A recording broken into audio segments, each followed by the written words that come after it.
Winocle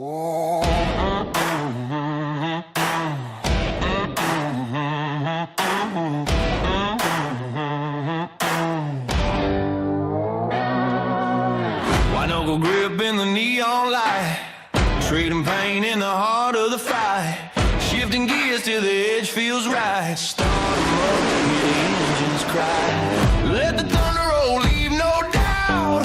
All or nothing when the checkers come out. Doors beating doors in an all-out fight. This is a Moonshiners Wednesday night. Wednesday night! Legends born in the heat of the fight. Trading pain under stadium lights. Racing roots run deep here. We're racing on a Moonshiners Wednesday night.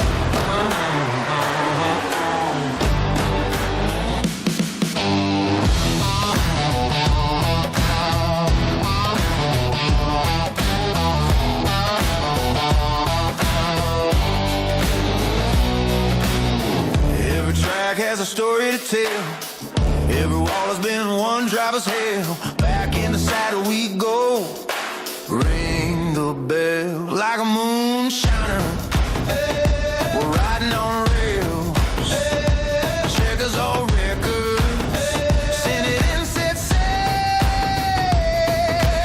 Legends born in the heat of the fight. Trading pain under stadium lights. Racing roots run deep here. We're racing on a Moonshiners Wednesday night.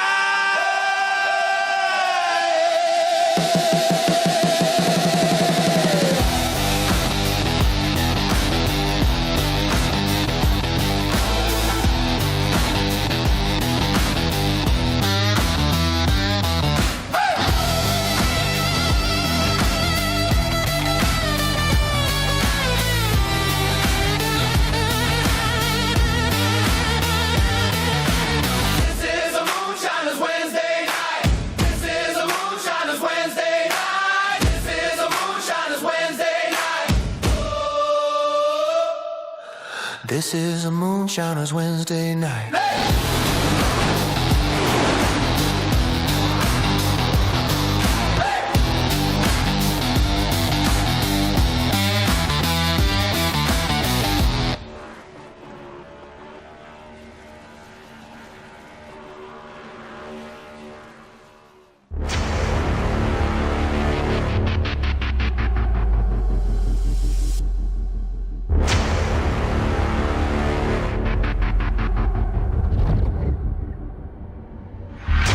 Tonight, the roar of engines carries on in what's been a busy part of the Moonshiners Racing League series. This season has already seen some fantastic racing at Daytona, but tonight the GMD Janitorial Cup Series will take Moonshiners to another super speedway. EchoPark Speedway is the host as we get set for the Crazy Chuck's Purple Jesus Moonshine 250 here on Precision Entertainment Solutions. Welcome to tonight's coverage here from Hampton, Georgia. I'm Justin Prince. Alongside the booth for tonight is Dawson Wise. We have plenty of pit reporters on the crew like Jager Finley and Jacob Quill. Our producer is DJ Lime for tonight's coverage as we get ready to go super speedway racing for back-to-back weeks, Dawson. The first race of the season was wild, but this time out, it's not just about speed, it's about being able to handle your tires around here too. Well, so glad to be back with you this week, JP, and you are right. EchoPark Speedway is so unique in the fact that the drafting racing we will see tonight is similar to what we saw last week at Daytona. It's similar to what we'll see at Talladega coming up in the month of April, but it's different in two reasons. Number one, this place is small. It is 1.5 miles long. It is a mile shorter than Daytona that we were in last week. Everything happens faster here than it did in Daytona last week and than it will at Talladega in April. And the other reason you talked about, you segued it well, handling, tire saving. Those are going to be a major factor in who can win this race. Whoever has the best grip in their car at the end of tonight's race likely will walk away with a victory. Managing early, saving tire sets, strategizing that way and making sure your car handles well at the end are imperative to getting to victory lane at a place like EchoPark. And you see with the schedule early on, it follows the Road Cup schedule again for those who missed the opener of the season. Road course racing next week. It'll be a long while until we go Super Speedway all the way till April after this point. Our first mile and a half is actually not even until mid-March when it comes to this season for Moonshiners to begin things off for 2026 in the pursuit to make the chase. After all, there's a lot of drivers wanting to have that chance there. Again, happy to have your sponsor tonight, Crazy Chuck's Purple Jesus Moonshine, on board for his second consecutive year for this race too, Dawson. No, he's a big supporter. No, he's local to the area. No, it really loves racing here at EchoPark.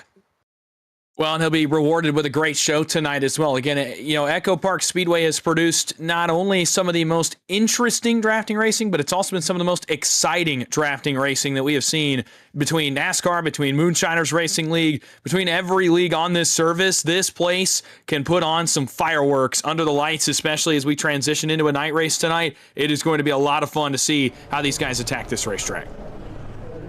So the drivers already finished up qualifying here tonight. 35 cars came out to play this evening, as we'll be having a late afternoon to early night session. It's Alex Murray who will start at the pole for that field with Randy Belk alongside for tonight's action of the MRL. Then you go to row 2. That's where Shane Parrish will start his Ford Parrish alongside Paul Gallimore in the top 4 this evening with another different look. Then it's Jose Medina. Keep an eye on him. Should be interesting here at the Super Speedway tonight after what we've seen last time. Shane Davis is in 6th spot. Then you switch to row 4. That's where Johnny Shade starts. Chris Cornett will make the jump from the 8th position tonight. And right at your top 10 starting spots, Alex Coffey and Matt Cox. 2 very fast drivers starting row 5.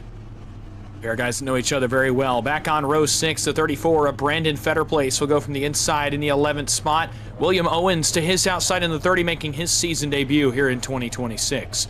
Back on row 7, it's Brandon Bowie in the red and neon yellow 51, ran well last week. And Greg Carr did the same in the green, gold, and white 25. He'll go from 14th.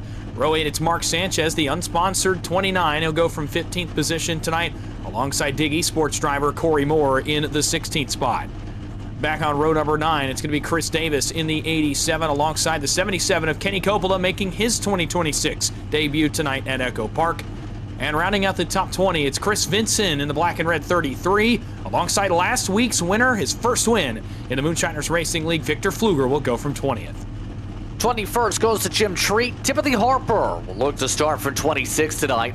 No, he was happy about the screen time last time out heard. Nigel Christensen 23rd, Ryan Catano should start in 24th, should say, in the red line machine. 25th, Sean Rogers, another deep starting spot tonight with Barry Sanders alongside of 26. These drivers, mind you, were only a 10th off the pole. Same for Hunter Carmichael.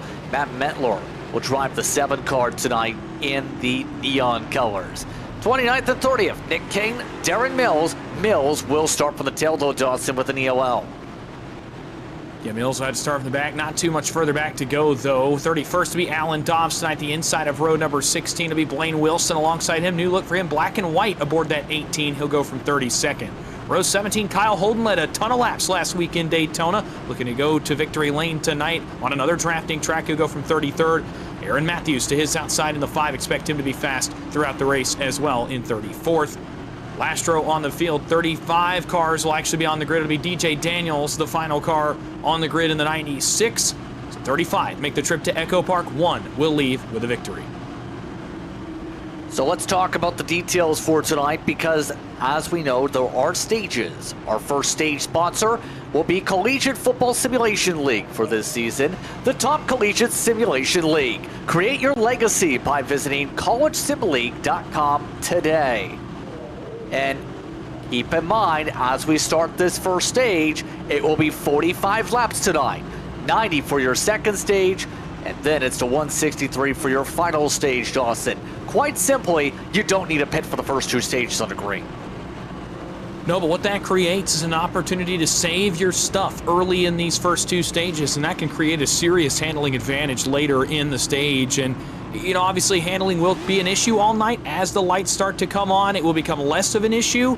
but it will certainly be an issue all night. The right side tire on this next-gen car is so important in both wear and heat in terms of how much drive you have on entry to the corner. You don't want to wash up. You don't want to lose your momentum. I've also seen some cars snap loose this week. Some trouble, especially over the bumps, especially on older tires. So something to watch for sure, especially in these first two stages with no pit stop. And as you see, only 4 tires hits the pit lane tonight, or rather 5, I should say. That means you're talking about maybe an extra set or 2 in general. We hear from pit reporters later on in the evening because the cars themselves are about to roll in their open setups. Happy with us for tonight's coverage here from EchoPark on Precision Entertainment Solutions. The weather going to get cooler as the race goes on. It's 70 Fahrenheit at the moment in terms of your air temp, track temp at 70 also. Expect some of those temps to plummet in about 30 minutes. We're happy with us. The field ready to start things off today as they make the roll up to the start zone. It's Murray in control. Green flag is out. We're underway from Hampton.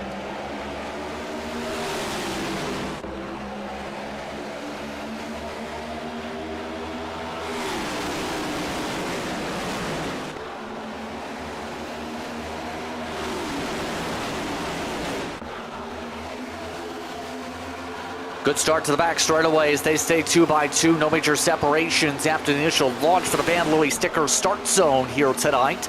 But as you can see, chance for momentum swings are big. In some of the racing, a couple of these competitors took part in just this past weekend in preparation for this racing. A lot of things were made clear, Dawson. Sometimes you want to hug the bottom for the handling because the drift up effect. Also, that top line takes a bit more with this package to build up. It's not as simple as a rocket down the front like last year. No, it's not. It takes more work. We talked about that a lot last week in Daytona, just the fact that you have to get 7, 8, 9 cars in line and work that outside lane forward. That's true here at EchoPark Speedway as well, and I've seen it all week long so far from between official sessions and a race I got to call last night, that it can take 10, 15 laps to really get the line working if you're 10 cars deep in the field. Right now, it's going to be a little bit easier. You get a lot of cars up there, and everyone, for the most part, is too wide back to the front portion of this pack. But as it gets later, closer to a pit stop maybe in stage 3, and guys bail on the top lane, there's just not a lot of energy up there. It takes a lot longer, a lot more of your resources, if you will, to get to the front on the top lane. It naturally burns more tires than the shorter way around. Randy Belk uses that longer way, though, to take the lead in the 89. He'll go back to the point. He led briefly onto the start. 79 is Shane Davis alongside him. Quick note, by the way, Matt Mettler blasted the outside wall. He got turned back on lap number 2 and unfortunately has critical damage to his number 7. He's lost the draft as a result. Here's a look at your driver who won your pole award. The Victory Designs pole award, remember, went to Alex Murray here tonight. Murray starting things off with the pole award in the 31 ones this evening, a 109 specifically for car 22. And that sees him with his first pole, obviously, of 2026. Now, he'll be running with Dig throughout this season and in this race here tonight, already digging on the bottom of the racetrack. Now, quick shout out to your cameras around the racetrack. Those are also going to be brought to you by SimWrap Market this evening. Happy to have them on board for your camera angles you'll see around EchoPark. And you'll see those angles really emphasize a lot of the importance of building up momentum, but it's not as easy to suck up to the back bumper as we said with the package last week. We're seeing it right now. Drivers are having a hard time being able to build up momentum. Well, ever since Randy Belk dropped out of that top lane, it looked like the dynamite combination must have been Belk and Davis up there, because ever since the 89 took the energy away from the front of that line is yet to get that lane moving. Interesting to me, Chris Cornett continues to duke up front. We mentioned him a lot last week in that 83 and the trust level of drivers around him. Now being a pusher on Shane Davis, being right in front of Matt Cox, he's right in the flames, just like he was in Daytona last week early in this race. That's how you establish that trust level. Almost turns Davis. Davis is going to go around into the 83 of Cornett. Makes the save. Does Shane Davis a race-saving moment as the field scatters behind him. No caution. We stay green. Treat stays on the bottom through 3 and 4. And a bunch of apologies popping up on the radio here after a chaotic beginning to this one. Top it off, Hot Sauce Company replay as things built up here Chance to receive a 15% off your entire order at topofsauce.com. Use the code MRL15. Some of these drivers having a little bit of a spicy backstretch. Yeah, and that becomes, an area of the track where that car wants to unload, and what we mean by that is the weight comes from the left side when you're on the banking back to the center of the race car, and that car can get a little bit light. And in that moment, even an inch offset, it can get that driver loose. It can get that car, again, what we call a little bit floaty, a little bit loose on exit of the corner, and can get that driver out of shape. That's what it did for Shane Davis right there. Another factor, again, this is something I noticed guys struggling with last night. There is a bump over there on the exit of turn 2. It might very well be a tunnel over there on the exit of that corner where guys they hit a dip almost in the racetrack, and that can also contribute to the car getting a little bit loose. I saw it a lot last night. I imagine we will see it once again tonight. This Gen 7 car does not like that bump over here on the exit of turn 2. Yeah, especially seen so many people, if you even get close to that rear fender. That was last year especially. We've seen people really take the air off the spoiler actually and just spin people out by accident just by trying to get close to the bumper for the back straightaway. But as you can see, just about the entire top line has fallen apart here. Corey Moore and Shane Davis are the only drivers up top. Davis with damage to the rear from the pushes. Moore just sailing down the order like a rock back to about where he started, as no one's been able to really get this top line rolling. Keep in mind, they're actually slower for the majority of the straightaway up on the top side to the bottom right now. Well, not a lot of cars up there. I mentioned it earlier, the amount of energy in that outside lane. And last year where you could have a situation like this, and those 4 cars, now led by Matt Cox, he took the jump out of line, by the way, in the Chicago Bears car right there on the outside. Last year, those 4 cars, they would be making up a ton of ground right now. With the leaders running right along that red and white line, they would be able to drive all the way to the front. The problem is this year, with it being more dependent on having more cars, more numbers required to get the energy moving to the front, you almost stall out. They're not losing a whole lot where they are right now. They're stalling out for the most part. They're alongside Kenny Coppola. Actually, now they do start to lose a little bit here off the exit of turn 4. They just need more help. And with the leaders pushing as they are, Gallimore and Murray have actually been very efficient pushers for Randy Belk up front. There's just not a lot of opportunity for those cars to move forward. You're on board with Corey Moore right now. You'll see it's not that they're doing a poor job of pushing. It's just that there's not enough cars up there. There's not enough energy in that lane to get moving, although they will gain a little bit here up the banking of turn 3. Just slowly building momentum together here. Keep in mind, some of these drivers had great starts to the season at Daytona, others did not. For reference, Matt Cox, the car in front of him, top 5 of the point standings entering today after the open race, after picking up just 1 stage point, and he's getting turned! Cox off the bumper of Moore. Caution flag is out for the first time. There's a couple more cars that slid to the inside, actually a couple more even that are going to slide into this late. Kenny Coppola was one of them in the 77. Looks like Hunter Carmichael might have gotten a piece of this in the 3 as well. There's a couple of other cars also that I saw slide in. There was one with Coppola. I could not tell which car it was, but they slid to the inside trying to avoid this one. Here on the Top and Off Hot Sauce replay. And again, it's that same spot that we just saw with Shane Davis. It bites Matt Cox. It actually almost bit him on entry. You see there, that car's a little bit loose. But on exit of turn 2, as that car starts to unload, he gets a little help from out back, and it's on from there. And I thought it was going to be okay until right there. Look at that in the second pack. Some of the drivers driving on the high line. He just got popped on the front nose, Dawson. That's going to be, for a while, a lot of damage repair. Yeah, absolutely, and severe damage repair to a guy, Matt Cox, that we expected to run up front at some point tonight to have an early setback. The best part of it is I think that it happens early, still inside of 20 laps in. There's Coppola getting involved in the all-black 77 on the bottom. A couple other cars get glancing blows. You're going to see it right here as Cox is sitting against the wall. He gets glanced to the outside of the racetrack. I'm actually curious how severe that damage is going to be for Matt Cox. It's more of a glancing blow than I even thought on my first look at it. Gonna have to get himself down to the lane, get some repairs done. So our first pit stops are ready as a result here in this situation. So as they peel on down here, as mentioned, we have a couple different pit reporters tonight. One of them tonight, Jacob Quill, just having the chance to jump over to the team side. Jacob, what's good? Over down to you. How are things looking right now in terms of that discussion after that caution?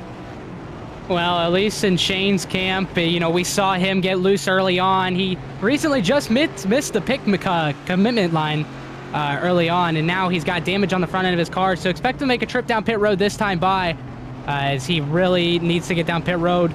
That car's all banged up and way too loose, so he can make a little bit of a wedge adjustment, get some tires on that thing. This one, Jacob Cole, one of our 2 pit reporters tonight. Jager Finley, also who we've seen at Daytona, also a part of our crews tonight, working on things here. Jager, what have you picked up, just out of curiosity, in some of the discussions coming into this caution period? Yeah, watching that replay, it looks like Cox got a little bit loose because he got a little bit of a bump from Moore, and that kind of just unset his car, and there was just chaos after that happened. It just unraveled. Cox is going to definitely be working pitting almost every single caution, trying to get all that damage fixed, trying not to go a lap down so that he can stay in the lead lap and fight for something. But there's going to be a lot of people who are going to take advantage of this, trying to maybe just stay out and keep that position here. Thank you very much, guys. Once you get back to work as these drivers get ready for a restart, some of the drivers still yet to come off pit road, as it's Randy Belk that's basically controlled this race so far with 14 laps led. And it should be worth noting, Dawson, I'm not sure how much you keep up with the FLCC, but Ken Byron made it his goal when there was an army of Ryko cars who had to qualify their way in to try and lead just about every lap of that race. Just so happens one of his Ryko cars is leading right now in terms of outside the series. Yeah, a bit of irony there, but we know what those guys can bring to the racetrack week after week. Obviously, Ken Byron, a longtime setup builder in this community, and knowing that his car is out front now, got to be a good sign for their EchoPark setup this week, dialing that thing in. Randy Belk's car is very fast, by the way. Went immediately to the race lead and has pulled that inside line forward, and that's something I notice. When a car can get out front and pull a lane forward and give them a notable advantage, they've got something really good underneath that 89 tonight. Guys are going to want to follow that here in the early stages of this race. Indeed, so they'll get ready for the restart here again. Randy Belk running with Shane Parrish for Team Mars. They're 1-4 for the restart. BMP has a car up inside the top 5. You also throw a couple of the dig entries up at the top 6 to include in that range. Jose Medina, who's been pretty solid this week here at EchoPark, is inside the top 5 for the upcoming restart. Ready to go for our first visit to the Family Stickers restart zone specifically tonight. We're back underway. Medina did not get in the right gear, Dawson, because the inside just opened up in front of him big time. He either missed a shift or started in the wrong gear, and he went backwards. A 2-car length gap between Parrish and the front end of Medina's white, black, and neon green car on the inside. Meanwhile, the outside cars bail to the bottom, and Paul Gallimore is left wondering what in the world is going on. He's going to get some help from out back. Alex Coffey jumps up off the red and white line. He wants a chance to go to the front. He'll take Johnny Shade, his teammate, along with him. And here comes this silver and black 11. Another new look for Gallimore this week. Brandon Fetterplace is going to take a chance with them. Shane Davis not too far back either. What that did with the outside cars jumping down, it pulled Alex Murray all the way forward to P2. That new orange and black 22 new colors for him this week. He'll go second as the pusher to Belk. That inside again continues to pull that Belk car very, very stout. Yeah, looking very difficult to try and build a run in front of, especially with how much the speed's been carried down the front straight away. But Paul Gallimore, we know is good on the super speedways to start off this year at least, is right in that conversation here to try and battle himself up the order. The 11, not able to clear by yet, does have a couple dig cars behind. Coffey, at the field, is going to be one of the drivers you would expect to try and go to the front here. He ended up last year being a top 5 contender, and this is a home track after all. He ended up going to this race this past weekend in some of the racing action at EchoPark. Taking some notes to the notebook maybe for here this Wednesday. No, but no surprise that Alex Coffey wants to go forward. It's the natural aggression that he has to want to go up and lead laps. That's where he is comfortable. Really on super speedways, that's where Paul Gallimore is comfortable. And Gallimore not only trying to get up here because it's a super speedway, but he's trying to rebound. Last week at Daytona, started inside the top 4 and got involved in an early crash, and it completely derailed his race and put him in the garage very, very early on. He wants to make up for that because the importance of a chase system. You have to maximize your points. Gallimore down across the nose of Jose Medina, who cuts him a massive break. If it had been about halfway through this race, I'm not sure Medina gives him that much grace. But Gallimore jumps in line fourth, right across the nose of the 24 and leads Coffey to lead that line. He's got some more help behind him, though. The outside's really formulated about 12 or 13 cars deep. A lot more aggressive this time as we're already just about halfway to the stage for those just tuning in for tonight's action. Already, keep in mind, we have seen a couple drivers lose the draft here that are going to be needing some repairs done. Matt Cox, Kenny Coppola, and Matt Metler are the only drivers not in this pack, as the top is seeing Coffey move down. Johnny Shade now the first on the top group. The interesting might be as well, though, can you do what Coffey's trying to do here? Go leapfrogging as your own car. I was going to say, I don't think that was a good case that time. No, but now he knows in the mental notebook that doesn't work. You test that early here, lap 24. You want to test that move and see if it even is a possibility, because I can almost see the vision. Grab the right rear quarter panel side draft off the car in front of you, pull them backwards, hope you maybe get a car to jump out and help you, or utilize your run that you can build up on exit to then, like you said, leapfrog, jump back down in line, do the same thing, rinse, repeat again. And Alex Coffey thought that might be the only effective way to pass, because look at where the outside has fallen to. Johnny Shade is in a battle right now for the 10th spot with Chris Vinson. 10 rows deep in the field is where that outside lane has gone to. Again, we were 2 by 2 just a moment ago. And Shade, Fetter Place, Davis, it's not been inefficient pushing. It's just that the outside does not have the get up and go ability that we thought that it might have in this race. They're going to lose a spot to Sanchez. They're holding even with Vincent on the bottom. That's the black and red car. But they continue to go backwards, and now the pushes are getting a little over-aggressive as well. That was almost a big moment there. Fetter Place to Shade. Yeah, and it's going to be interesting how some of the dynamics are team to team in terms of how they set up these cars throughout the week. Obviously, you have a different beast here in terms of how things can play out. And you see with some of the drivers with the onboards, how drivers like Sean Rogers try to just keep steady wheels here.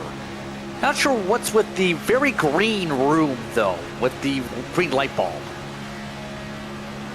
Yeah, definitely an interesting setup. That's a bulb not far from his setup either. I mean, it's got to be close to eye shot, too. And it's bright green, glowing right in his face. But, hey, whatever works for car 44. Obviously, a contender in last year's season and has run well at these kinds of tracks as well. So whatever works to get the job done for him. And right now is the feeling out process for guys like Sean Rogers towards the tail end, to get the setup of their car underneath them and then go to a pit stop in the stage and say, what adjustments can I make? What can I do to make this car better in race trim? Because you can't simulate race trim until you're in race trim. You can't do it in practice. You can't do it in test sessions. You can't do it in qualifying.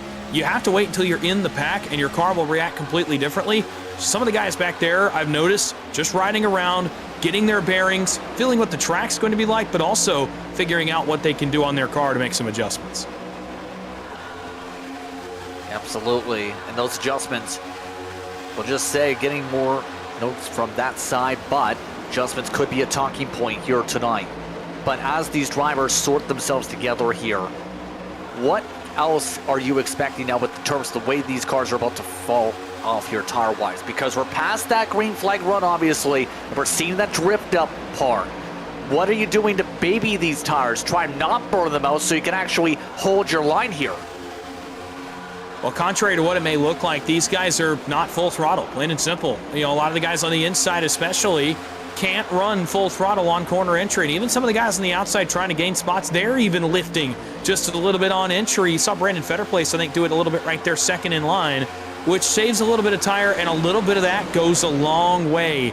You don't necessarily have to completely lift out of the gas, and these guys are not. But even going to 50% throttle, lifting a little bit through the corner and putting a little bit less stress on these tires of these race cars is going to help you in the long run. That builds over the first half of the run and allows you to save a little bit more tire than you would if you just ripped around here going 100% throttle, which, by the way, you can do in this Gen 7 car. It's just not advised if you want some tires. Second lane's got some run. It started back around the Chris Davis car, was the first car I really saw get that line moving. Chris Vincent says, I want a piece of that. Alex Coffey for a moment said he wanted a piece of it too. He still may jump out when they get to him. He will. in the white and multicolored 54, and all of a sudden that second lane's got a little bit of juice here with 14 laps to go. Trouble, though, as a couple cars go off the apron. That was right around Coffee. Oh, a little bit of trouble with Vincent. Some of the red line cars nearly got squeezed. No caution, now caution. As we have trouble towards the back, that brings it out. Medina kept on spinning. Oh, man, and that was right at the front of the field, right where we had talked about that second lane starting to get going. Medina, unfortunately, is going to get the raw end of this. But that started up front. Again, I just talked about the Vincent, Coffey, Davis cars that tried to go up to the outside lane, and it started around them, right around the inside of the top 10, back half of the top 10, rather. Here on the Top It Off Hot Sauce Company replay, this happens fast up towards the front of this second lane. Involves some of the cars really towards the front of the field. Yeah, a bit of contact that caused up the front, but here is what is the true spark. Wow, right up into Medina with the peel up. See some of the others got turned around too for good measure. Dawson in the midst of chaos. That's what happens when you have a stack up like that. Our second big stack up during a green flag run at some point because of contact.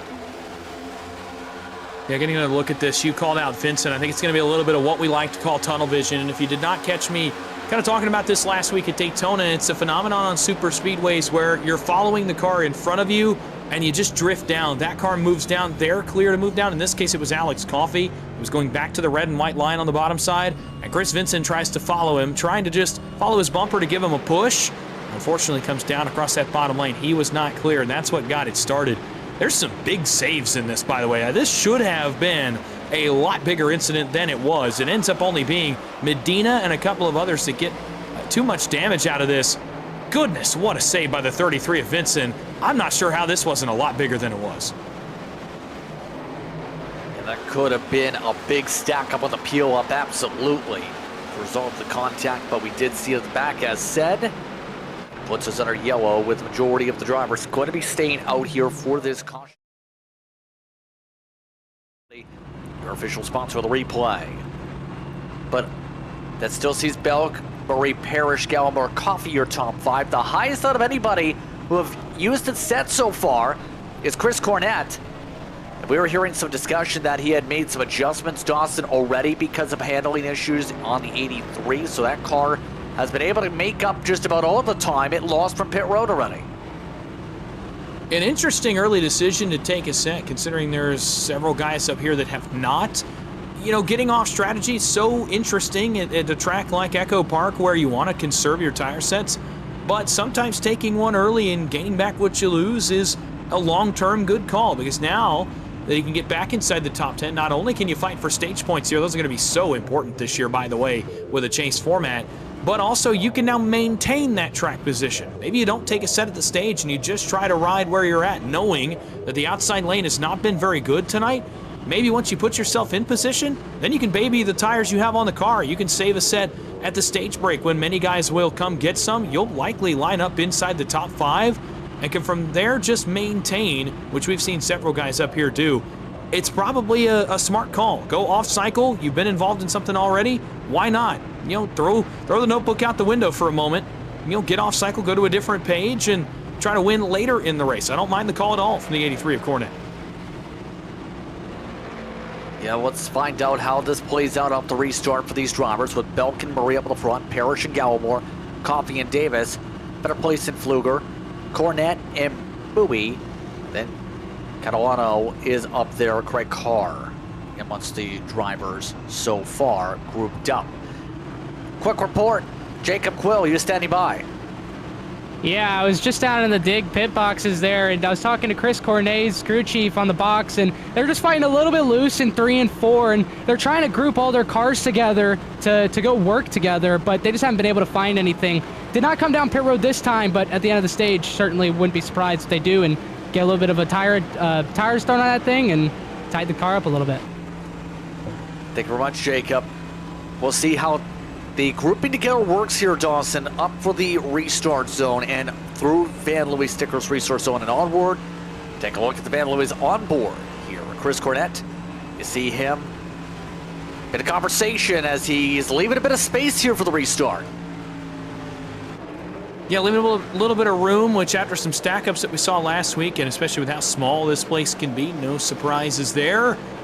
As Randy Belk, Alex Murray bring us back into the race start zone. Green flag back in the air, and that's why you leave room right there. Sometimes the guy in front of you does not get going. A couple guys on the bottom line don't.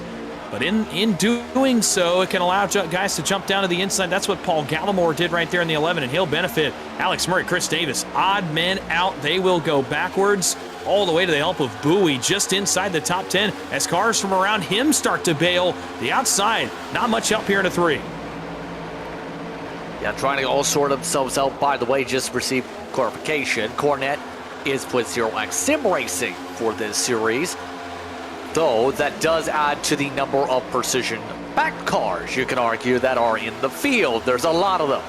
Speaking of cars, you see some of the battles group up here in the battle for 6. There they are, some of them at least, packing up like Coffee and Murray.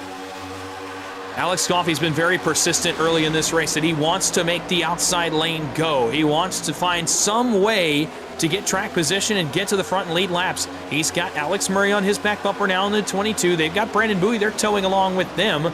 Corey Moore quietly, by the way, has worked his way inside the top 10. He'll bring along Johnny Shade in the 45. They'll bring along a guy I wondered how long it would take him to get to the front. Kyle Holden just outside the top 10 as now the outside finally gets to Belk.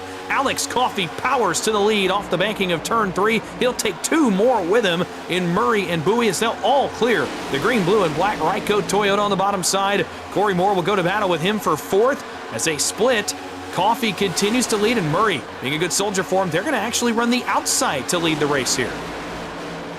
We're coming up already to 6 to go in the stage this time by as Coffey tries to get himself the edge, nearly swerved down with Bowie. Now Bowie gets an offset bump. Toyota is all over the place. The first 5 cars are Toyotas. All while Bowie nearly turned himself around with a slide to the 51. Oh man, and Randy Belk nearly worked up the racetrack into both Murray and Alex Coffey right there. Meanwhile, 3 wide, about 5 rows behind the leaders. That was back around the Nick King 12 car, and he's going the wrong way as he got shuffled out of line. Aaron Matthews to his inside. Bottom side is Davis and Pfluger as King's going the wrong way. Let's see if anybody's going to give him some grace. Looks like Barry Sanders will do so. Chris Davis jumps up to the outside in front of the aero car of Aaron Matthews. So some of the aero cars coming forward. I mentioned Holden. He's got a convoy behind him. Sanders, Matthews, and Davis all working forward, as well as DJ Daniel. Shotgun on the field, 35th to 10th inside the stage points for the first time. Interesting drive for Daniels in particular in the 96 car. But we'll have to find out if he's going to be able to keep it inside the top 10 with less than 5 laps to work with. Pfluger is also on the cusp of stage points too, with how things are looking in the heart of the field. Your biggest movers, by the way, on that topic, as you can see, the 97, if Holden is in that conversation with his charge, already up 24 plus spots into the top 10. Matthews is up. Bowie has gained a fair bit of spots too. Nick King, decent amount of spots among some of your big movers here. Speaking of movers, we're crashing. Coffey's in the wall. Bowie nearly got turned as well as they slide around to the backstretch. They're piling up now at a 3. They're still piling up. Randy Belk in the 89 is around, and this is going to collect a bunch of them. They're still crashing. Paul Gallimore is hard in the outside wall. I wanted to say it was Shade. It's not. It's a different white car on the inside. Victor Pfluger, the Daytona winner, and a number of cars out back have gotten a piece of this one as well. It started with Alex Coffey, but it has ended up collecting a dozen of them over in turn 3. Well, this may very well end the stage. Replay, this will be a fair amount of looks. Coffey turned right into the wall. Everyone survived this until right past there into turn 3. And it was Randy Belk in the 89. It was the first car that I saw get around after the initial crash occurred with Alex Coffey. And it was as those guys tried to, get themselves regrouped as the caution came out. Shane Parrish gets into the right rear of Randy Belk and sends him sideways in from there. It was complete and total chaos. It even worked its way up to Paul Gallimore, who's in the wall. Belk has a couple of big hits on his car. There's some big damage on some contending race cars that were just inside the top 5 by virtue of this second crash that happened as they tried to get it woed down for the caution to come out. It's Parrish into the back of Belk. You'll see it right here. So Coffey's on the outside after Bowie gets turned. Coffey's going to get hooked. That's very similar to the Shane Davis incident we saw earlier in the 79, and watch as Belk tries to jump out of the throttle, gets turned. Corey Moore is in it. Kyle Holden is in it. Paul Gallimore is in it. Pfluger's going to get in it right there. It's a big hit for him. That's a huge hit for Randy Belk. And a number of big-time cars involved. Big-time damage is shaking up the field. Yeah, to say the very least, our initial... There is damage everywhere, is what you can say after the pileup in turn 3 especially. As we continue to sort things out. Again, unofficially, it's going to be interesting how things get grouped here because of scoring loops. Because both the lead cars there initially had contact, and several of the drivers after the caution, which would have then been regrouped for the next lap, were involved in the caution and spun around. So there's so much to talk about. Jagger, what do you have to talk about? Yeah. So from earlier, Matt Cox, he's still ticking down that damage, trying to just get it back up to as fast as he can. And now, due to this recent caution, a lot of teams are also going to be on the same strategy, hitting almost every single caution, just taking that time down, getting less and less damage, getting it more fixed, just as time progresses. Yeah, a lot of cars dealing with the damage here, Jagger, absolutely, with this circumstance. Matt Cox, definitely one of those from the previous cautions, but a lot of fast cars here, Dawson, are now dealing with a whole lot of hurt. Unofficially, it appears it might be Bowie who got the stage, but Bowie just came down pit road right now, the second wave through, and will not take the track position as you see some of the others come off pit road.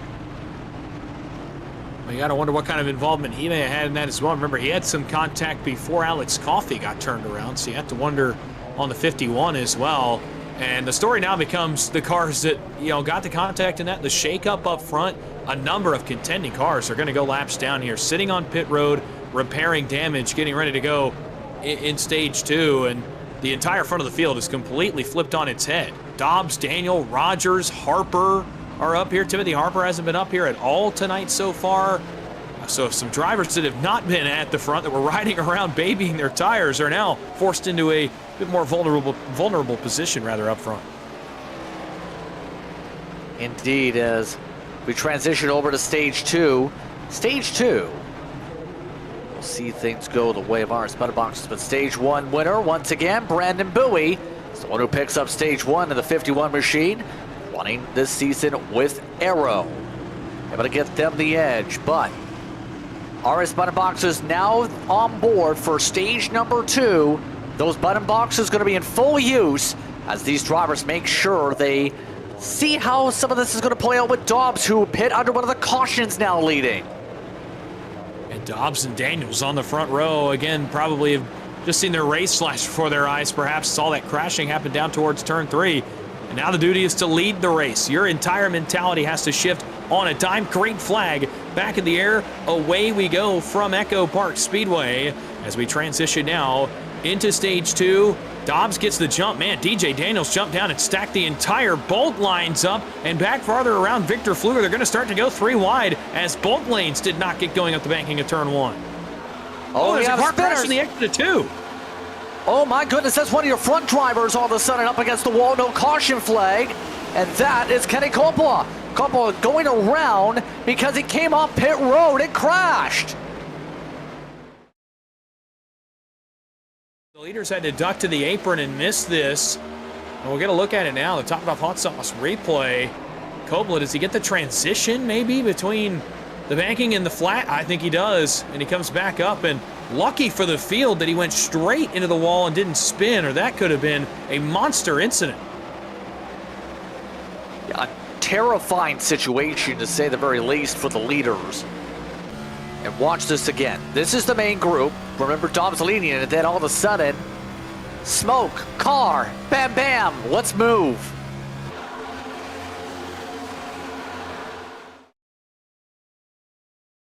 Let's put it that way. Dobbs now your race leader still. Rogers, with the way things went with the fuel-only call, Dawson, a race-high second. DJ Daniels, better place, and Matthews, your current top 5 off the initial jump. We'll have to see how those who took the 2 tires or the no tires like Rogers and Daniels do as the lights are on. Yeah, the lights have come on here in Hampton, and the racing will continue to go up in temperature as the race goes on. Dobbs leads for now, and now the field starts to work single file back to around the Mark Sanchez car is the first one I see out of line. Now it's actually going to be Chris Vinson. But again, that outside lane faded very quickly on the start. It looked like only a few cars could really lead that outside lane and make it go. Randy Belk was one of them. He's been involved in a crash. Alex Coffey was another one. He's also been involved in a crash. The verdict is still out on Alex Murray. Perhaps his car can anchor that outside lane, but he's not towards the front. So now new players in both lanes try to figure out how they can get the outside moving or how they can pull the inside to where they don't have to battle. Sean Rogers, DJ Daniels doing a good job of that. First man out of line, Chris Cornett. We talked about his tire call before the end of stage 1. Working out for him now as he's well inside the top 10. He'll get a nice push here off turn 4 as well. Kevin right now trying to figure out how the handling is going to be on that car over the rest of this run, especially as the track now cools down. The air temperature, for reference, is down at least a degree, so we'll see those temps dip on down throughout the night. As we now go into the conditions, it is worth noting the track temp itself did go up, but that's because, remember, they've put more heat on the track as they move their way around. Bottom of the racetrack taken by Coffey. He just moved down to the apron to make it easier for everybody else. That's not going to cause any problems for your race leaders here, but it's Redline, who had been making waves saying they want to get up to the front, at least controlling things with the call here, with 2 of the top 3 being their cars here in that team dynamic here. Yeah, and why not? When you see that many cars have some chaos happen, why not say, well, the field has been limited just a little bit by some attrition in the middle stages. Why not go up there and lead a little bit? Moment there for Brandon Fetterplace as he clipped the apron on the exit of turn 4. Almost got into Blaine Wilson, the black and white Toyota for Dig on the outside of the racetrack, but everybody keeps it going straight. Bottom lane stacks up as Dobbs lifts just a little bit on entry of the corner, trying to set his car. It's going to allow the outside of the fight. The outside's got some run here. Chris Cornett in the blue and yellow Toyota on the outside. He's got Sanchez with him. The third car in line is Wilson. Then it's Pfluger. And then back from them, even more cars trying to get the outside rolling. That's Barry Sanders, one of the first times we've said his name tonight as he enters inside the top 10, or will once he passes his teammate Aaron Matthews. Yeah, and how will they fare out with the pass? That's going to be the huge thing. They're trying to get the push. Mark Sanchez washing up how to get out of the gas. That changes the players on the outside with Daniels moving up. And you got to think this team communication over the radio. Trouble, Daniels sent sideways. They crash in turn 4. 29 cars in a wall. Now Timothy Harper just with a save as well as we're under caution. Oh, and more cars pile in out back. William Owens is in at the 30. Shane Davis, Darren Mills, Brandon Bowie all involved in this one in the secondary. As cars got sideways off the banking of turn 4, there was another one up ahead. You called out Harper. But as guys tried to slow down, they were unable and piled right into the crash. Yeah, another caution flag coming up. Now at the top of the Hot Sauce Company replay. There's the contact with the 96, and then 29 gets tangled. Then Harper's lucky he didn't get another stack up. Yeah, very lucky there in the secondary to not get a backup, and we'll see it again right here. This is going to start again back around that Sanchez car that you called out a moment ago, and then the secondary actually starts in front of them, Cornett and Daniels. Then Sanchez gets clipped, and then watch some of the secondary into this. Brandon Bowie hits very hard in the 51. He's got major damage at the back end. There you see Paul Gallimore. He had just got off pit road fixing damage. He's got more. Darren Mills looked like had pretty severe damage. Shane Davis had damage again. A number of cars that were on pit road fixing damage got onto the scene too quickly and unfortunately incurred some more. You see this right there. Oh my gosh! That was like driving straight down pit road to say, okay, I'm gonna dodge. Instead, you decide to drive it to the hot dog stand.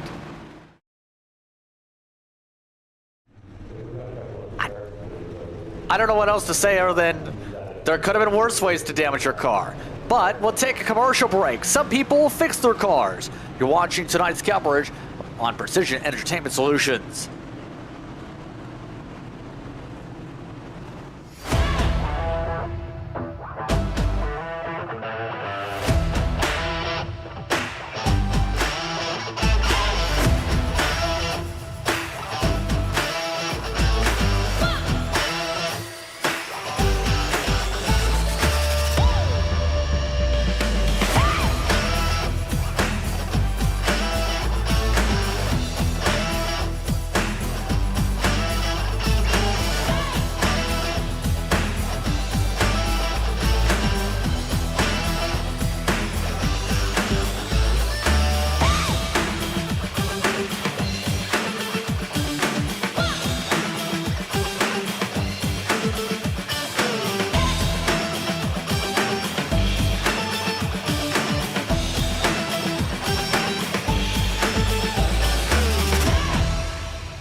welcome back to tonight's coverage here on PES. Moonshiners continues on here.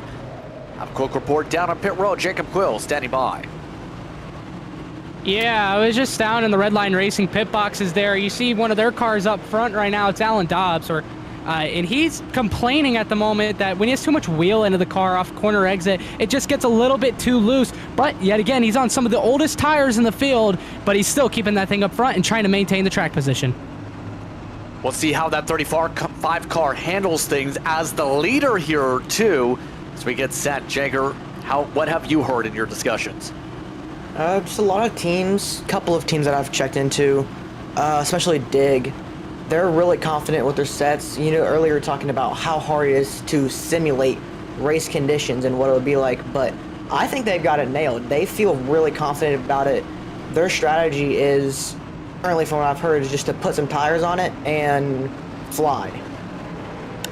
Well, let's find out who flies here on this restart as we get ready to continue on with the stage. We still have a lot of laps to go. We're up to, remember, the end of stage 90 for your second stage. Once again, brought to you by RS Button Boxes. We're coming up to the restart zone. That brought to you by Van Louis Stickers. We'll try and place a sticker down to the racetrack to show where they're going to start. The 35's off for the gas early. The rest of the field doesn't get the same memo. That bottom lane stacked up bad back around Nigel Christensen and company as he enters into the top 15 for the first time tonight. Looks like they all got going in the right direction. And again, you're going to notice this lead pack considerably smaller than when we started. Attrition is kicking in here in the middle stages of this race. And it again has shuffled the players towards the front of the field. Some drivers entering the top 10, top 15 area for the first time. Jim Treat is back there.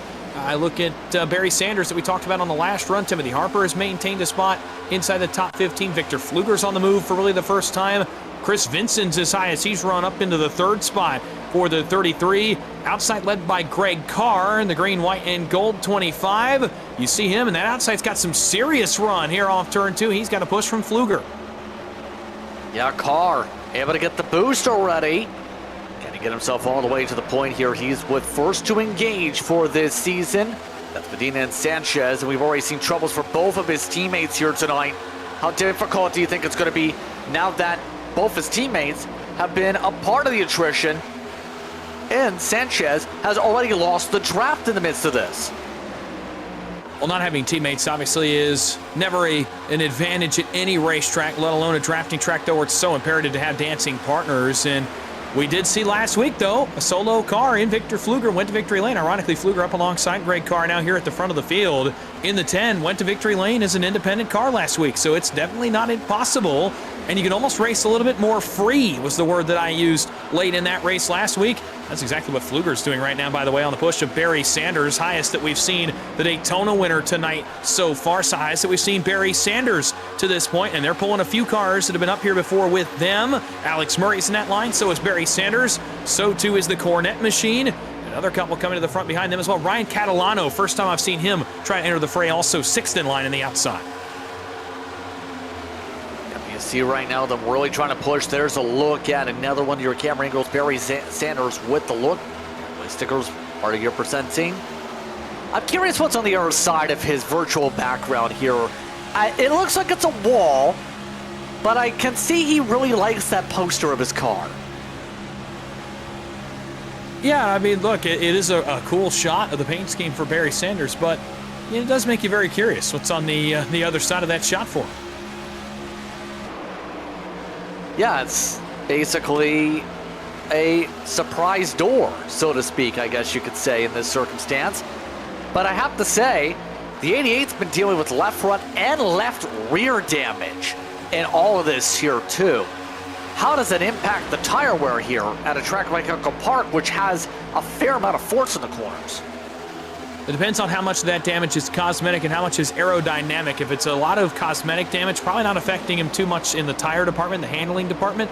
Aero damage, though, if you have to turn the car more to get it to corner, that's going to burn that right front tire, especially on that race car. If he finds a tight condition because of that damage and has to over-rotate the wheel, that's going to burn both front tires off that race car and create a serious grip issue for him. So far, so good for him, though. towards the front of the field as he's not shown too many signs of the damage affecting him yet. Alan Dobbs made the move to the outside a couple laps ago in the 35 for Redline. He runs alongside Sean Rogers now. Rogers taking his first peek into clean air. Fluger will go to the push of Dobbs. Interesting decision to go to the top side. We saw Alex Coffey try this just before he got turned to the outside wall. It is true that it burns a little bit more tire. It's also easier to deal with the wash-ups and to set your car for the corner on the outside. You don't have to rotate the wheel as much on exit. We've heard about guys talk about fighting that loose condition, Dobbs especially. To be on the outside, a little bit less of that condition that you'll be dealing with. We'll have to keep an eye on how this plays out for some of the drivers here as they continue to swing around. We'll say a bit of a stack up nearly behind Catalano here. You see in the back, went near. Nick Kane nearly drove into the back of him and pushed to the wall, trying to do something. 3 wide doesn't work here. Well, it does to a degree, but you have to have the right cars involved in it. You have to hope that the handling is good on all 3. You can make it work, but only for short periods of time. You got to make your move and get back down, because prolonged 3 wide, the amount of handling, the amount of mistakes that we see at this racetrack, it absolutely is not something you can prolong here at EchoPark Speedway. Dobbs starting to go backwards here. I wonder if the handling is going away on that Redline Toyota. The inside's benefited nicely here. Vincent and Rogers through on the bottom, trying to bring Greg Carr with them as the outside reels just a little bit. They're just stalled. They haven't lost a ton. They haven't gained a ton either. And we're seeing just how much some of these drivers are able to get themselves logged down. Remember, no worry about stops, right? You can race as aggressive as they go. Jager is standing on by because he's got some more information about one of the drivers that's been able to come back with a little bit here. The 32, Matt Cox. Yes, thank you, JP. Yeah, Matt Cox, he's been having a very rough start to his race, being involved in a fairly early wreck, giving him a lot of damage. He's now gotten it down to about 1 or 2 more pit stops, and he can get that fully fixed, he says. He does say that some of that damage is causing his tire to hurt, his front right, at an alarming pace. Adding on to what Dawson said, he's just saying that aero damage is not liking the fact that the tires have to turn this much due to the amount of aero damage he has. An interesting factor there, Dawson, absolutely, and it adds on to that discussion we had with some of the front runners with damage, like we've seen with the bossman Barry Sanders. That's really going to be a trouble spot if your right rear is shredding here. Well, it's something that I've actually had happen to me personally. I got to witness it and feel it inside the car, and that tire goes away quickly. When you've got damage that tightens that car up and you have to over-rotate the wheel, if you've got toe link damage especially, and you have to overcompensate. Oh man, almost a moment Fetter place. Matthews, everybody scrambles here in the quad oval. They're going to try 3 wide. That's around Nigel Christensen. Everybody gets it going. There's a car down on the apron. They are trying everything they can. They'll be staggered 4 wide with the car on the apron. Everybody somehow keeps it going straight as the car on the apron is able to jump back up, and everybody is able to keep it going straight. Back to Cox in that right front as that damage takes over and you really have to rotate that car, and it happens fast. Over a 15-lap period, I was noticing a 30 to 40% degradation in the tire's total life over the course of a run. At 15, 20 laps, we're going 45 in this stage. So imagine what the handling will be like on that 32 by the time this stage comes to an end. Yeah, it's been really wild here, what we've seen here tonight. And now, as we turn the laps, we're under 20 laps to go on the stage, by the way. Right now, look at the block attempt. Rogers mid-corner peeled up and took away the top line. Bit of Pied Piper workmanship here. Normally don't see that per se in the corners. Well, I don't think he's done a lack of comfort level with that move too, and just how slow that it happened up the banking of turns 3 and 4. It was not a quick move to the outside like you'd see at a Daytona or a Talladega. It was very slow, very methodical, and almost led to an offset push situation between Dobbs and Rogers, and that's actually going to allow Dobbs to go back to the lead as Rogers bailed to the inside after he made that move. That's going to put him second. Nope, make it third as Fluger is actually going to go all the way to the point, or try to. Dobbs did not cover his right rear, and Fluger makes him pay. He'll go to the lead. The Daytona winner's out front for the first time here tonight at EchoPark, and back to the front for the first time since starting on pole. Alex Murray returns to the front of the field. He'll bring the boss man Sanders with him. Cornette, Catalano, King all in line in 3. Talk about recoveries. Murray, one of the drivers involved in one of the first caution flags, got some repairs done the first caution, now has found his way with the track position. Has some friends like Holden. Way to work with him, of course. It's been interesting seeing some of the aero cars working pretty well, it seems, with the dig entries here tonight. A little bit of co-opetition, so to speak, maybe here, where at Daytona, it was more about that team alliance. Here, it's almost about back to where you're just finding the friends where you are, but it just so happens they overlap with the aero and dig cars, it seems, tonight. Well, yeah, I'll tell you, it felt like last week, a lot of the setups, they were somewhat close together. Daytona and Talladega, you tend to have a little bit more streamline in the setups between the teams, not a ton of fundamental differences, whereas tonight, we've been able to witness cars like at one point Randy Belk, at one point Alex Coffey, guys like that that just had cars that were dialed in for tonight's race. They were fast, they could drag cars with them. Tonight, I think you're seeing the same thing. These guys are way far apart on where their setups are at this point in the race, to the point that you're finding your friends where the fast cars are. Alex Murray is one of those. That car is dialed in. That 22's been fast since he started on pole, has driven all the way back to the front, and the cars that are following him are just tagging along for the ride, letting him lead and taking them to the front with him because of the way that setup is dialed in underneath that 22. Now he'll face a challenge here in turn 3. Kyle Holden goes to the lead, led a lot of laps last week at Daytona, wants to make good on last week's disappointing performance for him, at least in the finishing results column. He'll go back to the lead here with 13 to go in stage 1. Fluger, big push to his back bumper. That's one of the most aggressive pushes we've seen all night. Seeing Cornette, though, getting a little bit slidey here. Holden likes to block off that high groove. Oh, and that's a dangerous Holden dive in. Murray tries to take it 3 wide middle. That doesn't work. Caution flag is out. This might be the big one over here in turn 4. There are a number of cars. It's a junkyard on the apron over here. Johnny Shade, Nigel Christensen, Aaron Matthews I saw get involved. Kyle Holden, of course, that we mentioned. And a number of others come to a stop in another multi-car accident in turn 4 that will just contribute to more and more attrition. I know you can say the other side of that situation was Murray was probably thinking of cutting underneath the 97 there, it looked like, possibly. But that was a tight window in the first place, Dawson, when you think about both different angles coming up here with what we've seen with the 22 spark this. Hot Sauce Company replay with how the pushes were starting to develop up front. No surprise to me that this was going to happen eventually. I just called out that push from Fluger on the bottom and actually went 3 deep in line for really the first time tonight. And look at the cars involved. Rogers, Christensen, looks like Corey Moore is in it. Johnny Shade is in it. And I'll kind of show you what I mean when he makes this move right here. The push, that's the push I'm talking about. Fluger to the back of Holden with Dobbs in support. And once this gets started, it is big. These cars flew right back up into the field when Murray goes to make this move. Unfortunately, he goes back to his right, and it is going to take a number of cars with him.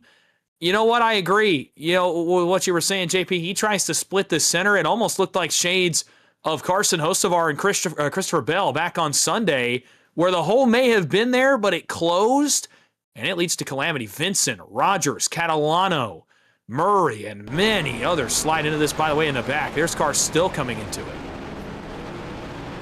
Yeah, this is now, at this point, the count of cars down on pit road is somewhere in the 20s. We're down to 6 or 7 that ended up staying on the racetrack here. Here's an arrow look with the onboards.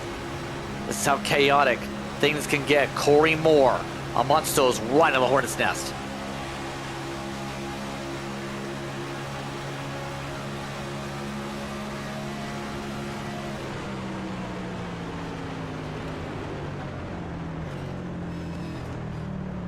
I mean, he hit the brakes. He's one of the drivers that gets to survive. He took some repairs this time, but it could have been a lot worse. I could say over the radio that Fluger did say, Dawson, he just was happy to be included in this. Oh my goodness, and that's an incident on the pit cone. The pit cone is also a casualty of this one. No surprise, the amount of cars getting involved in the pit cone gets involved as well. Quick on board here with Johnny Shade as he gets involved in the 45 and comes back up. Gets a couple of hits in this, but does he potentially get in this a second time when they come over here off turn 4? And he does. He gets into Alex Murray. Dig on dig violence there on the exit of turn 4. Yeah, and you also have cars just sliding around. I think that's Jim. A little bit of chaos sparking up. We're already at 1 to go, signals into turn 1. And we had a total of 6 who got to stay out there. Cornette, Dobbs, Better Place, Sanders, Owens, Catalano are the only cars, Dawson, that survived that. Well, they survived it, but we've talked about that a couple of them have some existing damage. Ryan Catalano's been in a wreck tonight. William Owens has been in a crash tonight. So too is the boss man, Barry Sanders, who actually, we're hearing from downstairs, and I got to look at it myself. He's got pretty significant rear end damage. You talked about the left rear, left front damage. The rear damage on the rear clip of that 88 is actually appears to have gotten worse. So potential aero indications there, or implications rather, on his car. And by the way, he runs in position number 4 inside of 10 to go here in stage 2. So even the cars that stayed out, not all of them are in perfect condition either. A few of them have been involved in crashes at some form tonight as well. Last year, for reference, we ended up having 4 cautions for incident. We passed that point in this stage, essentially just about here so far. But we still have a battle for stage points and then a run through stage 3. Van Looy stickers restart zone. Cornette in control, gas, gas, gas, and the second line pushes ahead the 35. Back underway as that actually gave Dobbs a black flag. They might have to clear that. Yeah, he got to the throttle and does get the penalty. Obviously, with the restart zone rule, you cannot beat the leader to the start-finish line. And unfortunately there, Dobbs did beat Cornette by a considerable margin. So we'll see if that does get cleared away for him for now. He continues to lead the outside lane on the nose of Barry Sanders, the blue 88 on the outside. Inside is where the run came back, though. Chris Cornette, first time he's been out front. We talked about earlier him flipping the strategy call and throwing the notebook out the window. I'd say it worked pretty well for him with 8 to go in stage number 2, as he has worked back to the lead here in EchoPark, and we're worked back inside the top 10. Got to stay out on that caution. Brandon Fetterplace, highest he's run tonight in the 34. He's cleared a second. They may bring Ryan Catalano with them into 3. Find out here. Catalano does drift up a little bit. Dobbs did have his black flag cleared, by the way, so he is in the clear. This run up for stage points. Not a great run down the front stretch for Catalano. That stacked the whole bottom up. A couple cars went to the bottom of the racetrack. 3 wide as Matthews moves up. First aggressive move, Aaron Matthews, but Shane Davis's help bails on him as they got to the safer barrier. That run stalled out completely, and they go backwards in this lead pack. Cornette continues to lead. Catalano worked up again. He washed up. He's going to try to come back down and get turned. Gallimore got into Catalano. Out back of them, it's William Owens, and this may draw the caution as more cars spin on the front stretch. Cox hard into the outside wall as cars crash behind them. Caution flag waves once again, and there goes the recovery situation for the 32. And it all started with Catalano. And the past few corners here, Dawson, those tires. Top it up, Hot Sauce Company replay. And this car is going to wash up the hill once again, pretty much carbon copy of what you had pointed out the lap before. Unfortunately, this time he goes a little too far up and tries to come back down, and Paul Gallimore has filled the spot. And it was going to be okay. It actually does end up being okay for Ryan Catalano. It actually starts behind him in the stack up when William Owens got turned, and cars running towards the back, just like the last one, pile in late. Most notably of which Matt Cox knocks down the outside safer barrier. A hard hit for him. Puts a serious dent in his recovery efforts. Another couple cars out back involved as well. Another caution flag means more repairs. Jim Treat amongst those who just have to take a tow truck in that situation. Meatball flags included for Cox. Wayne Wilson also picked one up. Here is Carr. Great car.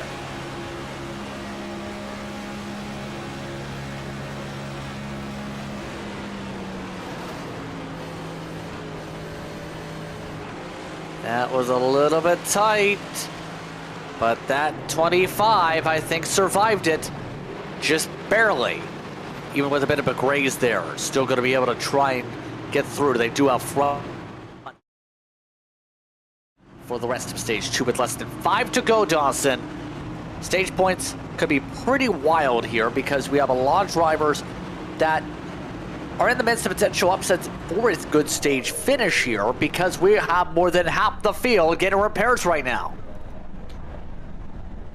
Well, in terms of an upset tonight, in terms of the contenders we saw in qualifying at stage 1, you're dead on, JP. But I look at this in a different way, in that some of the guys up towards the front, how many of these drivers up front think that because of the guys on pit road getting damage repaired, because of the attrition that's kicked in, how many guys up here think that this may be their chance to get an early season victory, even beyond stage 2, to where their decision making here has changed just a little bit, thinking about the end of the race, considering the amount of cars that have now pretty critical damage on board their race cars. I mean, you see the amount of cars sitting on pit road for extended periods of time, over a minute on pit road getting damage repaired.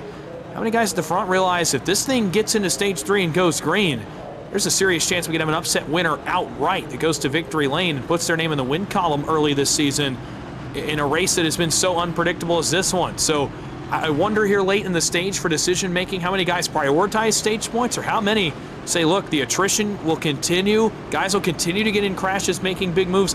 I'm going to put myself right here where I can control my surroundings, and I'm going to go for the big prize. I'm going to go for the big checkered flag at the end of this race, really vault myself into a good start to the season. And it's a great point to think about here, absolutely. Agree with that, especially with only a few laps to go in the stage, set up that part. But that final stage, a lot of opportunities for upsets. There's a lot of opportunities for drivers that are not necessarily the best mile-and-a-half racers to really gain some big ground, to set things up well on their pursuit to try and see if they can get into the Impact Sim Designs chase, because we know that's going to be a different beast once you get to the postseason, to say the least. Yeah, Chase, obviously such a different beast in a playoff format where winning you're in is a factor, where playoff points are a factor, and all that went into that last year. Now, knowing that it's a 10-race format where it all is cumulative over 10 races, such a different animal compared to a playoff format, in that winning doesn't save you anymore. You have to be consistent for 10 weeks. Once you get to that point, you got to be consistent for the first 26 to even get into that system. It changes your entire mindset as a driver completely. Impact Sim Designs again the sponsor for the chase in 2026. See who makes the best impact in the regular season. Vanderlei Stickers restart zone, off and away, green, green, green. Only a couple more laps to decide it. And Cornette having a good start as the Toyotas get a jump inside. Yeah, 3 to go here in stage 1. Bottom lane gets the run as the outside gets bailed on once again. Brandon Fetterplace and Chris Davis, the loneliest men in virtual Hampton, Georgia. Jose Medina thought about taking a look out of line to pick them up. Davis may have a gap here into 3. Nope, it's going to close up quickly with Medina getting pushed along by Nigel Christensen. The top line will have to resort to trying to fight off the run on the inside. Couple cars coming to join them. Sanders, Harper jumped to the outside. Alan Dobbs thought about it, but it's still all Chris Cornette back down to turn 1. Fetterplace, big run to the outside of Gallimore. He wants the 3rd spot. Can he get any further than that, or does Dobbs think about hanging the right off of 2? Right now, Dobbs electing to stay to the bottom right now. Here comes some checkups on the bottom, speaking of which. Fetterplace gets the shot up top. Davis willing to shove him. Fetterplace with Arrow. Chris Davis on the other side of the Arrow camp, getting both Arrow loose to touch. A bounce off of the 11. White is out. One lap to go in stage 2. Cornette, Dobbs are going to battle for it. Dobbs did take the right hand out of lane, and on the nose now of Brandon Fetterplace. Down the backstretch for the final time, stage 2. Dobbs leads all the way back to turn 3. Fetterplace gives him a monster shot here up the banking. Dobbs will lead the field back into 3. Cornette, one more run on the inside. Can he get anything done? Gallimore going with him. It'll be a drag race. It's going to be a photo finish for the win in stage 2. Outside prevails as Gallimore looked 3 wide. Alan Dobbs wins stage 2 for Redline. So Alan Dobbs able to hold off the crowd. Fetterplace 2nd. Davis, Cornette wants those up there as well. Cornette over Gallimore and Davis was the scoring loop. Rogers, Sanders, Vincent, Christensen, and Medina, your top 10. So the RS button boxes, 2nd stage, goes the way of the 35. So some of those gambles work out. Those were 58-inch Lapo tires, Dawson. Well, a gamble to get points, but I think even more importantly, a gamble to save a set of tires potentially for this third stage. Should there be some chaos, should you need an extra set to just slap on and try to go get as many spots as possible, now Alan Dobbs has that luxury available to him in stage 3. We'll take a quick break. You're watching tonight's coverage of the Moonshiners Racing League. Crazy Chuck's Purple Jesus Moonshine 250 action continues after this.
Welcome back, everyone, to EchoPark Speedway as we continue to hear what's been a chaotic run through this one. Pit stops are underway. Jacob Quill standing on by. Jacob. You know where there isn't chaos? It's in that Aero team right now. Brandon Fetterplace, he's been running up in the front here recently, and he's on pit road. Coming out right now, he took 4 tires on that stop, made absolutely no adjustments to his car. He says he feels amazing, absolutely no adjustments he wants to take right now. Maybe something later if the track develops, but as it stands, he's having a tremendous car right now, and that's so important. What do you say, Jager, as we get ready to start stage 3? Yeah, so a lot of teams they have various strategies here. Your stage winner, actually, he was going to try and maintain that track position, just avoid these wrecks. He did have to take a little bit more fuel than others because he had a little bit of a longer run, as you said, with those tires especially. He had a little bit more fuel he had to take, so he did was a little bit cautious about that going in. He's going to try and keep it away from mid-pack just to avoid the wrecks, and everyone in mid-pack that I'm hearing, they're going to be very attentive, trying to, dodge wrecks and just keep in the game. Thank you very much, everyone. Coming up to 1 to go, and as you see, there is a better strategy here to this situation, Dawson, because as they get ready up at the front, a few wave arounds like Kyle Holden, but Aaron Matthews is the one who stayed out this caution, but pit the last caution to get the chance to lead over Chris Davis, Sean Rogers, and Chris Cornett. Well, only a 3-lap difference, and with Matthews running towards the tail end, could really baby that set of tires for 3 laps, get to this point, and flip the stage on its head, get to the front, get track position back, and still have tires that are relatively the same as the guys that will restart behind him. So, again, a great call from Aaron Matthews to come in on the last caution and then say, look, everyone's going to pit at the stage. I'm going to flip it. I'm going to take a few less laps of gas on the fuel strategy here in stage 3, take my chances, get up front and get ahead of the attrition that's happened towards the middle and tail portions of this field. So he'll line up first, and he'll look at his right side mirror, and he'll see one of the other Aero cars, Chris Davis, alongside him. It's going to get interesting, especially with some of the drivers that are teammates getting a chance to actually group together here up for this restart sequence.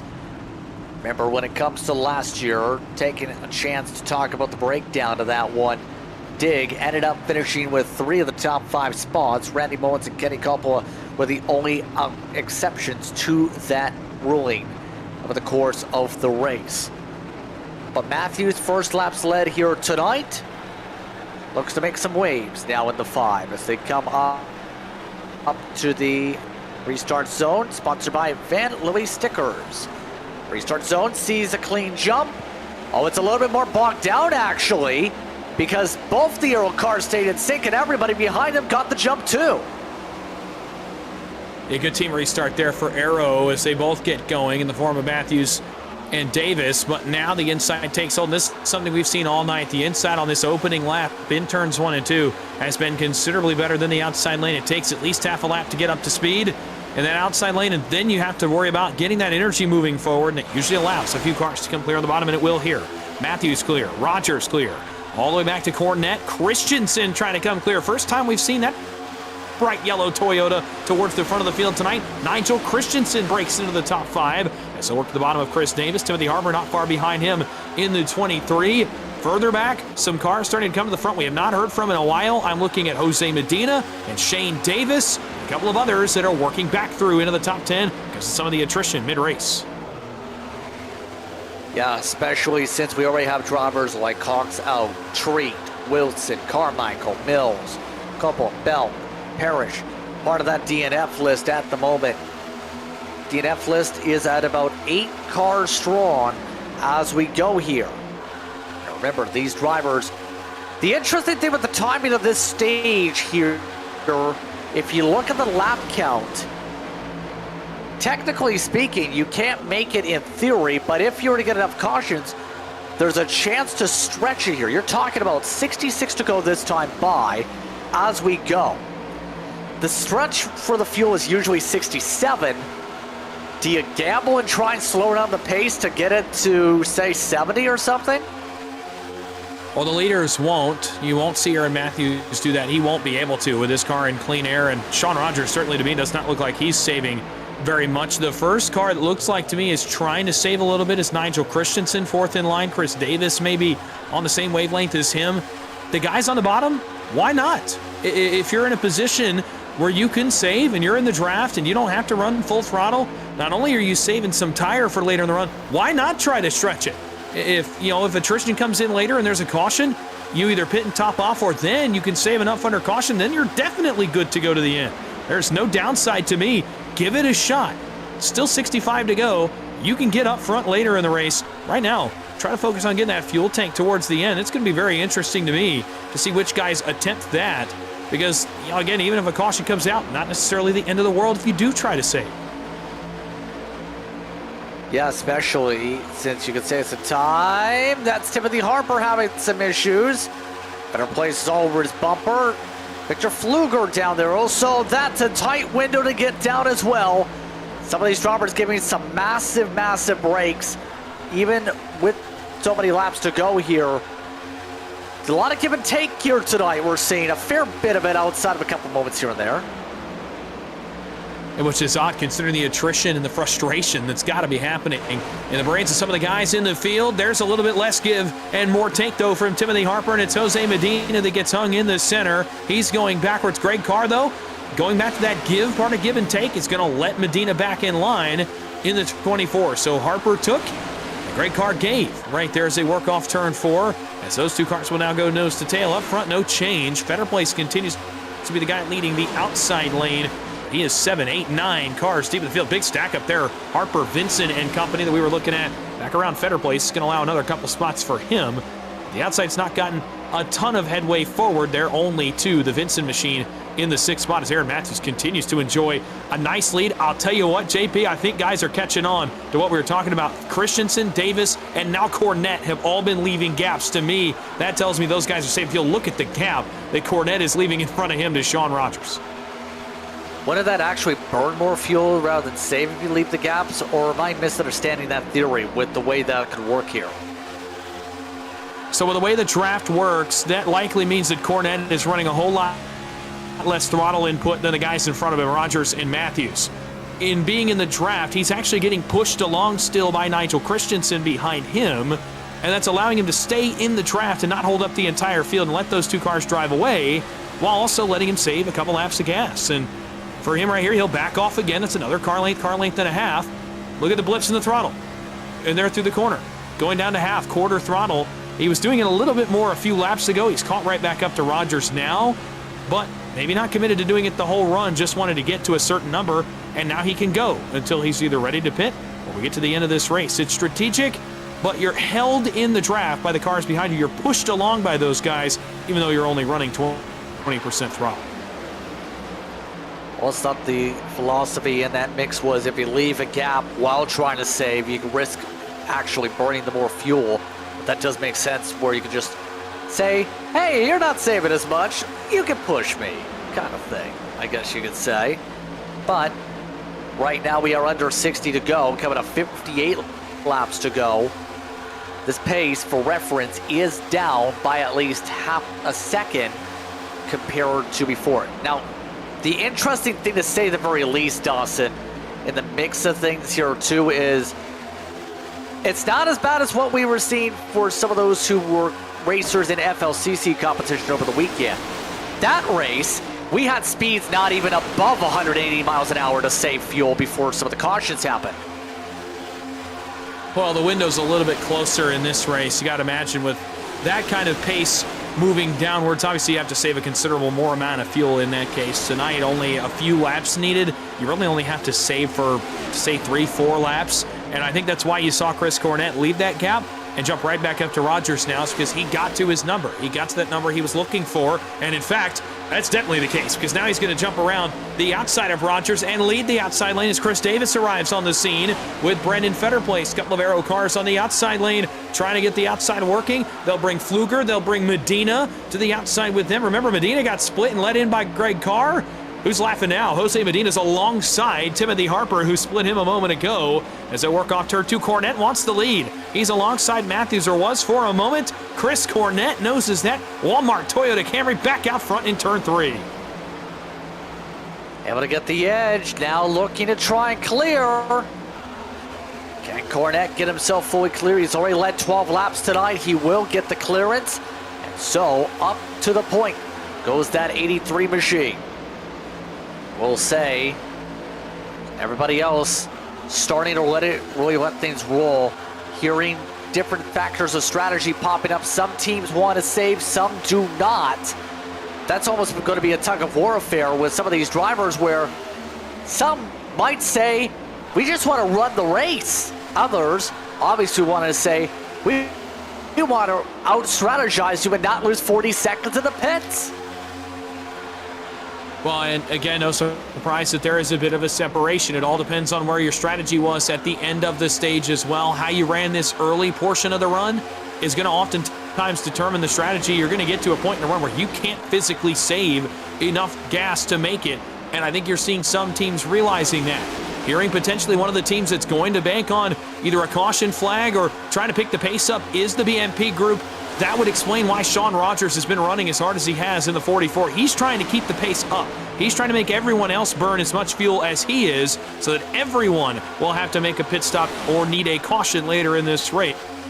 He's hoping that that pace does not come down enough that those guys can save enough to then make it. That would put him at a strategy disadvantage. So interesting there that Sean Rogers and Paul Gallimore and the BMP group appear to be on the strategy of, let's push the pace. We can't make it, so no one should be able to make it to the end of this race. And it's all about seeing if you can force that tug of war affair or not. We haven't talked about this too much tonight, Dawson, because it hasn't factored in yet.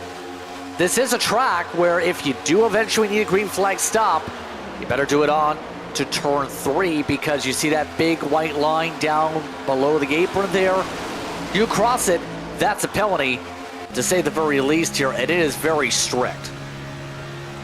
Extremely strict. That orange commitment box on the backstretch, if you clip that with your tire, that's a penalty. You've got to be inside that line. It works the same as a cone. Anywhere else that we go throughout the season, the blue cone to exit pit road, the yellow cone to get on pit road, the green cone to get off of pit road, it works the same as that commitment box those guys just went past. You got to be under it, and then you got to stay under it. You can't drift above that white line that's below the thick red and white line that marks out of bounds here at EchoPark Speedway. You've got to stay below that now. You can go 95 or 100 miles an hour down there, but you want to be careful, not drift up, not only outside that white line, but back on the banking, maybe take a couple of cars with you in an incident if you get above that line. Interesting to me, though, we have not had a green flag pit stop tonight. Your one opportunity may be here in Stage 3. Indeed. Look who's trying to make some inroads on the high side, or at least get some positions back. Pfluger, who took some heavy hits under one of the bigger incidents moments ago, he wants to say, why not go 2 for 2? Why not beat Tyler Reddick?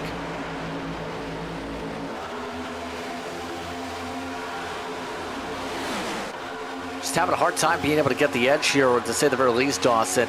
But you have to think for Pfluger, as one of the only drivers without any help here, he's been able to still do well and know where to pick the lines, even with the silence. Yeah, he has been doing well to get, put himself in position. That's what he did last week at Daytona. Interestingly to me, by the way, he had some damage on the front end of that 10 car earlier in the race, some front end nose damage that might have affected aerodynamics. He was still able to lead lines, but that may very well have affected the speed of that lane. Now he's gotten it fixed, so that car is back to race pace here with only 48 laps to go. So interesting to me, he was able to get that damage fixed inside of 50 laps to go, and now has a perfectly good race car to make the run. I can tell you the saving is starting to happen up front again. Look at how much this inside lane is stacking. That's because up front, some gaps are being left. Nigel Christensen, Chris Davis, Shane Davis, Paul Gallimore are leaving gaps up front. Guys are starting to save fuel at the front of the field, trying to make their numbers. And we talked about the BMP group trying to bank on a caution. It looks like Gallimore may be going the other way and trying to save some here. Speaking of that fuel, Jagger, you got some information as some of the teams are looking pretty good on that. Yeah, actually, a lot of teams in the mid-pack to far-pack have reported that there may be a nose or a few laps good to make it to end this race. So if they were to save just a tiny bit more, they could possibly wait for leaders to pit and take control of the race, and they wouldn't have to stop most likely. So some of the people, Dawson, are in the money already. And that's going to be the interesting thing for a lot of this field now, between those who are going to have to pit, say 20 or 30 to go, and those who are going to get the full chance to zip around this racetrack. Most of the field has joined the choo-choo train at the bottom of the racetrack to fuel save to get the shorter distance. But now, everybody else digging, and we have trouble. Back straight away. Pfluger's off in the inside. He slides up, no caution. We stay green as Pfluger went flying. Hard left down the straight. And this appears to be critical wheel damage for the Daytona winner, Victor. As he got off the inside wall and tried to get that thing going, or out the outside wall, rather, in the 10. We get our first look at the Top It Off Hot Sauce replay. Pfluger got off the track down here in turn number 3. Oh man, was that a late call to make a pit stop, or did he get turned from behind? I couldn't really tell in the angle that he had, or the angle that we have rather. I'm not sure if he got turned or if he made a late decision to try to come to pit road there. It almost looked like something broke where he turned hard left. Yeah. What? I don't know what, that might have had to have been a technical issue, right? I would think so. Again, the only thing I thought when he turned left out of line is that he had made a snap decision to come to pit road. But yeah, now seeing the onboard camera, that's got to be some form of technical issue. That just got done talking about him. Unfortunate for him that his race will come to an end because of that incident. He's now coming down pit road right now. We'll get that information to you as soon as we can on that situation.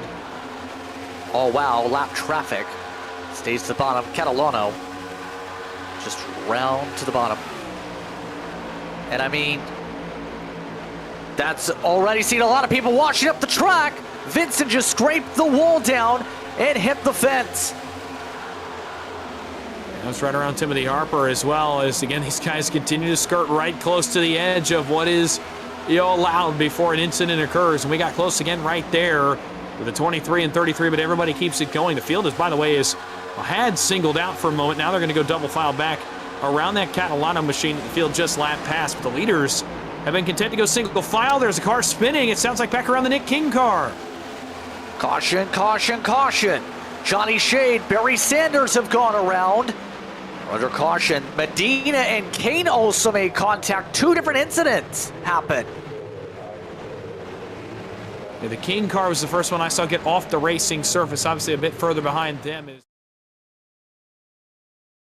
Sanders in the 88. Another look at the replay, and you'll see Sanders up ahead of Johnny Shade. That's where the Nick King thing happened. There was the King and Medina incident. That actually sparks a stack up that Barry Sanders jumps on the brakes. Johnny Shade nowhere to go, and then those two get together up in turn 4. So similarly to some other incidents we've seen tonight, an incident happens, those cars save it, but the cars behind them in the stack up, not quite as lucky. And you're on board with Shade. Again, there's just not much he can do. Sanders is slow coming down the racetrack. Johnny Shade tries to jump in the brakes, but just not much that either of those cars can do, and they get around in turn 4. Let's try another caution flag here for tonight's action once again. As we look at this once again, you also got a confirmation of what happened for the previous incident with Fluger. Can't confirm. Screen failure. There's the contact. King able to keep on going despite that touch. So, regards to that possibly in terms of some of the discussion for that incident, by the way, we'll look to get a report as soon as we can, but the entire field can make it from here.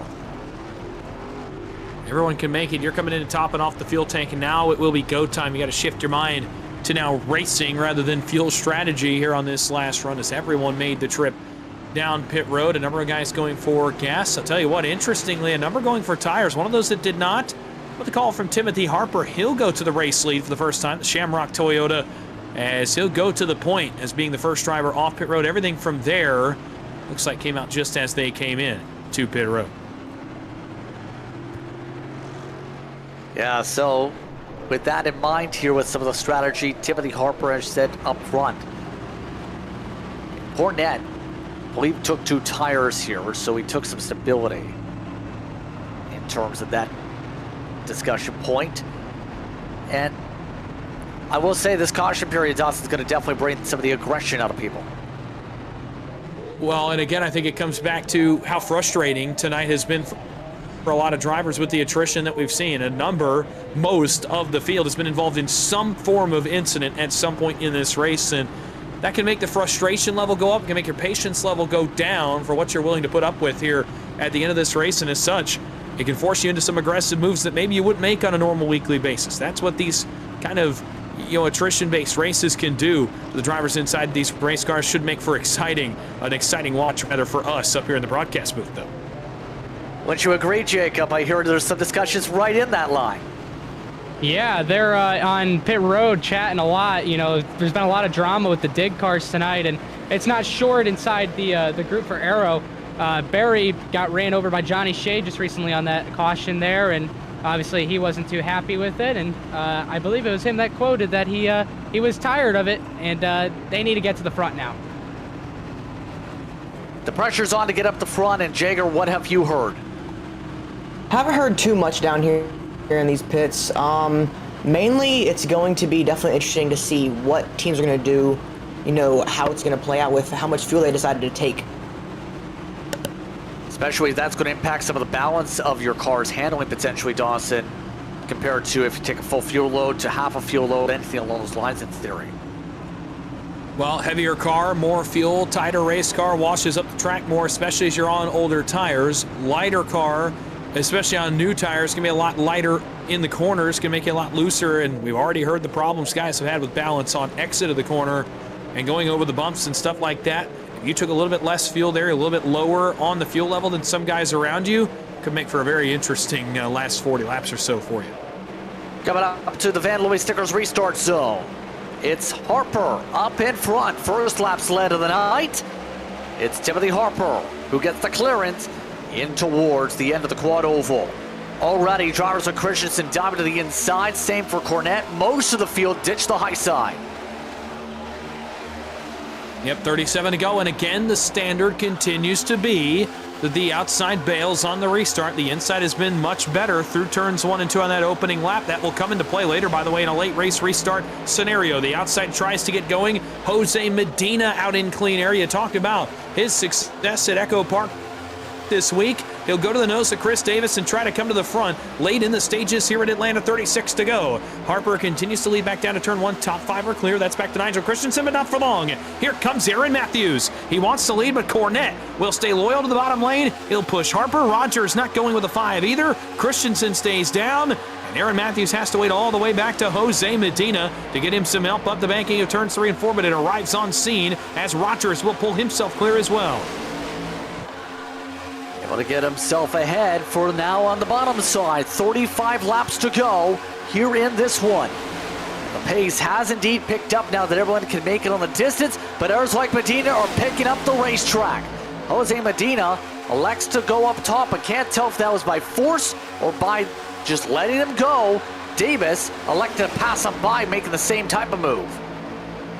It's going to put Aero Cars nose to tail on the outside of the racetrack. It's Matthews followed directly by Chris Davis. They'll bring a few more cars to the front with them. Alan Dobbs is in that line in the 35. Brandon Bowie's in that line. You remember that crash he had earlier and the amount of hit that he took in that crash? He's in line on the outside on the lead lap with a brand new race car. Shane Davis, William Owens is up there. You talked about Medina as well in the 24. He slotted in 7th in line on the outside lane. Cornette took a look into 3. They just washed up just a little bit there on entry. Here comes the outside. It's got some run off turn 4. Sean Rogers saw it, tries to cross up Cornette. Cornette to the outside of Harper. He almost turns the 23 back down to 1.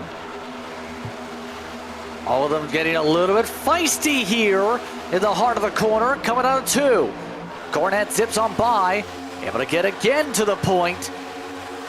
You have to say, this could be trouble because when we've seen the aggression levels like this, we've seen in the first 2 stages, it led to big incidents. You're going to have to be careful here, Dawson, if you want to make the right move.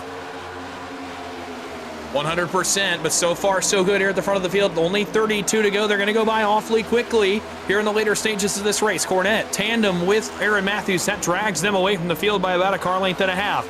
Now Matthews drops back to the help of his teammate Chris Davis on the inside of the racetrack, or allied car rather, at the Aero group. They're going to go nose to tail. Stacks up the bottom, does Cornette, as they got into turn 3 and Matthews went to push. It stacks the bottom lane up 7, 8, 9 cars deep. Dobbs now leads the outside lane with Bowie. Matthews almost crossed up Cornette there on the exit of turn 4, but resorts to drop back about a car lane and stay in line for now. The bottom lane has 5 cars clear back to Rogers. Dobbs and Christensen battle for 6th, as they've not been able to rekindle the magic of that outside lane that they got just a moment ago. They got the Aero cars to the front.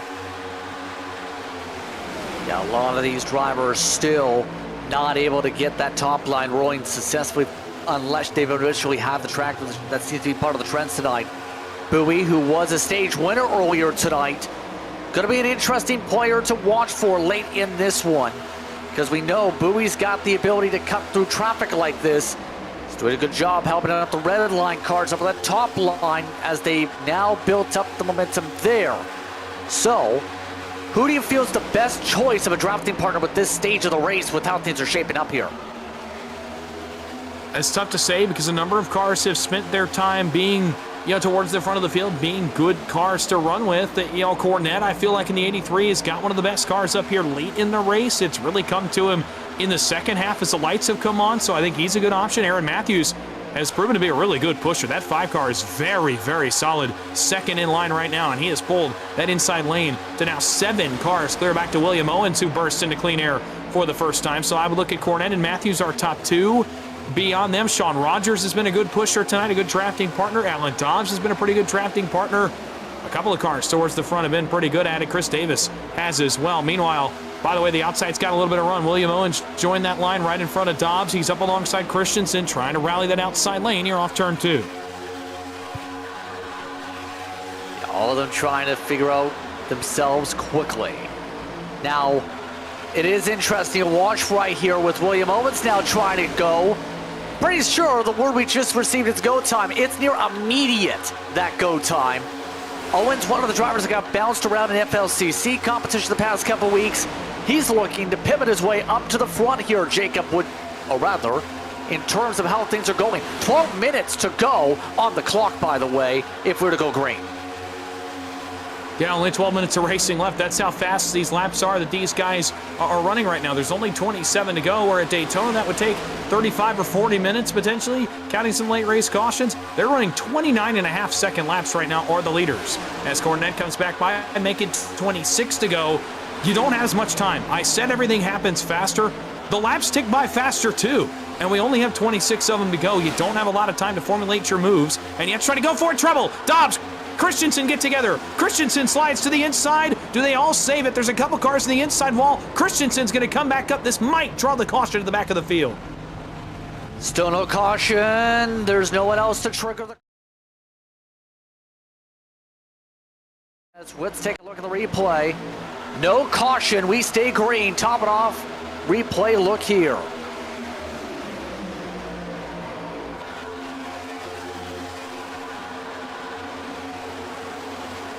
Yeah, I'm surprised no yellow flag for this part right here, but no one else was around the trigger, Dawson.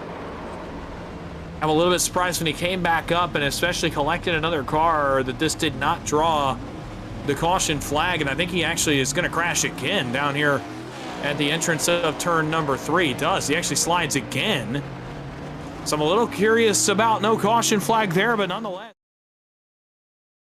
Gallimore in the 11th. They got collected in that one in the field now. Without that caution coming out, they're going to lap past Nigel Christensen here in turn 3. Unfortunate for him as he's now got damage as the field works around him here off turn 4. A tough break for him. They're going to have to go 3 wide back around the middle portions of this field, and that's going to be several rows deep, by the way. As the clip said, you have to go around them. And funnily enough, your race winner last year was the source of that clip. Not seeing Shane White this year, Dawson. So there's a chance for a different winner, obviously, in the line here with 22 coming up to go. But still, there's a lot of drivers having a hard time getting around that 20. Well, that's because you have to alter your entire entry when you have to go in the middle or up on the top side up against a safer barrier that alters the way you enter the corner with another car sitting down there on the red and white line, but everybody gets away unscathed, at least for the time being.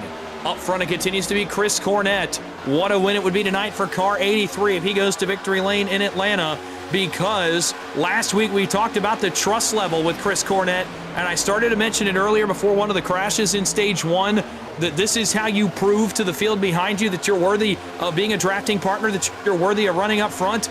I think he has proven that tonight. A number of laps led and 21 laps away from a huge victory for that driver for 0x Sim Racing in the 83 for Chris Cornett. That would be a massive win. Nobody behind him really wants to go. In fact, back all the way to DJ Daniels, now even to Johnny Shade in the 12th spot. They have singled out once again, but not for long. Daniels starting to move from 11th. Yeah, right now, some of the drivers saying it's go time to set things up. This is not like Daytona where it can go on the last lap maybe and sort things out then. You need a couple laps of setup because of how quick these straightaways are. You're talking 10 seconds maybe per straight to be able to think, get something going, make the pass, go from there. You don't have the luxury of time per se as you may have at Daytona where it's the calm before the storm. Well, I think the perfect example of it is in Saturday night's O'Reilly Auto Parts Series race where you saw Ross Chastain back up in turn 3, or on the back straightaway rather, to generate that run himself. He didn't wait for it to come to him. You don't have time here at EchoPark Speedway to back up and generate that run. By backing up to the guy behind you, creating an artificial gap, you can actually kind of slingshot yourself down a straightaway, and that's exactly what we saw Ross Chastain do in that race. We've seen several guys do it tonight. By the way, the outside's starting to work. Dobbs, Daniels, and others up into the outside lane, trying to come forward, trying to generate the runs. With 19 to go, it's go time for them, and the outside's got 7 cars deep. Dobbs is in a battle with Shade. That's for 10th position as they try to come forward, but now the run stalls here on the entrance to turn 1 as the pushes just are not even. Yeah, it's just not working right now, especially when you have someone way up at the top side like that one. Daniels to the back of the group to try and reset here. So now as things go, trouble up for the race lead. Cornett just got peeled off the bottom here. Cornett couldn't get the car to stick. There goes Matthews. There goes the 87 of Davis. And that pushes Cornett out from the point. That's how important it is to be able to stick the ball. There, here's the top of the pot, so it's coming to replay. You do the wash-up, and no one else does. You can be left to dry. Oh man, it's gut-wrenching for Chris Cornett. Just talked about what a great race that he has run so far, and just that minor moment can result in some adversity that he'll now have to overcome with only 16 laps to go. All is not lost for the 83 so far. You're going to see him come into frame. He's still got an opportunity to come in trouble. Big trouble. Alan Dobbs in the wall. Matt Metler's in it. Great car. DJ Daniels. Caution flag is out with 16 to go. And another multi-car accident. And this frees the field yet again for a yellow flag. Looks like 35 also had gone around also in the midst of that. Dobbs going around after lead laps and having a hard time getting things fired up. Let's take a look at the top and off hot sauce company replay.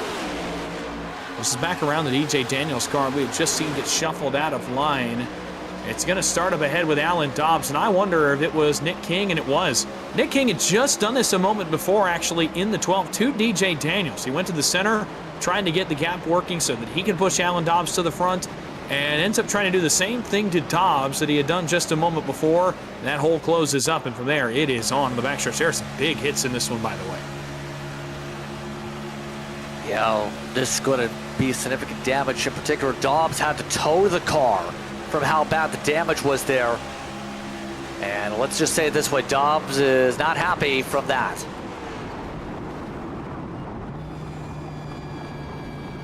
Yeah, I can see where there's potential animosity here, Dawson, for the incident there from the 12.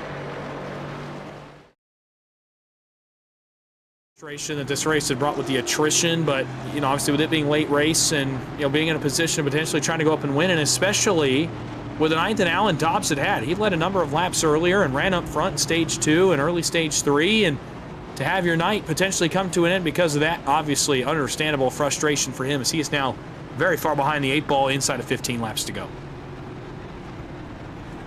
Yeah, all right, repair time. And while some people in real life can win with the fenders here at EchoPark, you kind of need them here if you want to have the speed. So with that caution, a lot of people at least taking the time to fix up the cars as much as possible here, Jager. It's a busy pit road with the restart under 15 laps to go. Yeah, lots of teams are coming in, getting as much damage as they can, trying to get it good for this final sprint, hopefully, here at the end, so they can have as much speed, be able to suck up better, hopefully, and not have as much tire wear as we were mentioning earlier. Exactly here. This is going to make things all the more interesting. Let's take the opportunity to check in with your race leader if we can here, because Aaron Matthews in these closing stages is up at the front. He's been working in the camp with Bowie and with fitter plays. So let's take the chance to check in with the leader real quickly. Aaron, you're the race leader. How much pressure are you feeling? You've led 19 laps since taking your call up to get to front. Man, I'm not feeling a whole lot of pressure yet. I probably will about 5 to go. I got my teammate Chris Davis behind me. I was talking to Brandon, both the Brandons, and we're kind of hoping Chris works with us until the last couple of laps, which is to be expected. So I know you're coming up to 1 to green here. So what's kind of your approach coming up here as a result with a race like this? We've seen how chaotic it's been once the intensity's ramped up here. And I'm expecting a caution, so just fight all you can fight to stay out front and hope you're out front when a caution comes out. But you see if you keep up front. Good luck. Thanks. All right, Matthews. Some quick words. I think he's very dialed in, I think, based on the short answers, Dawson. It's going to be a lot of chaos at about 5 to go. Let's put it that way.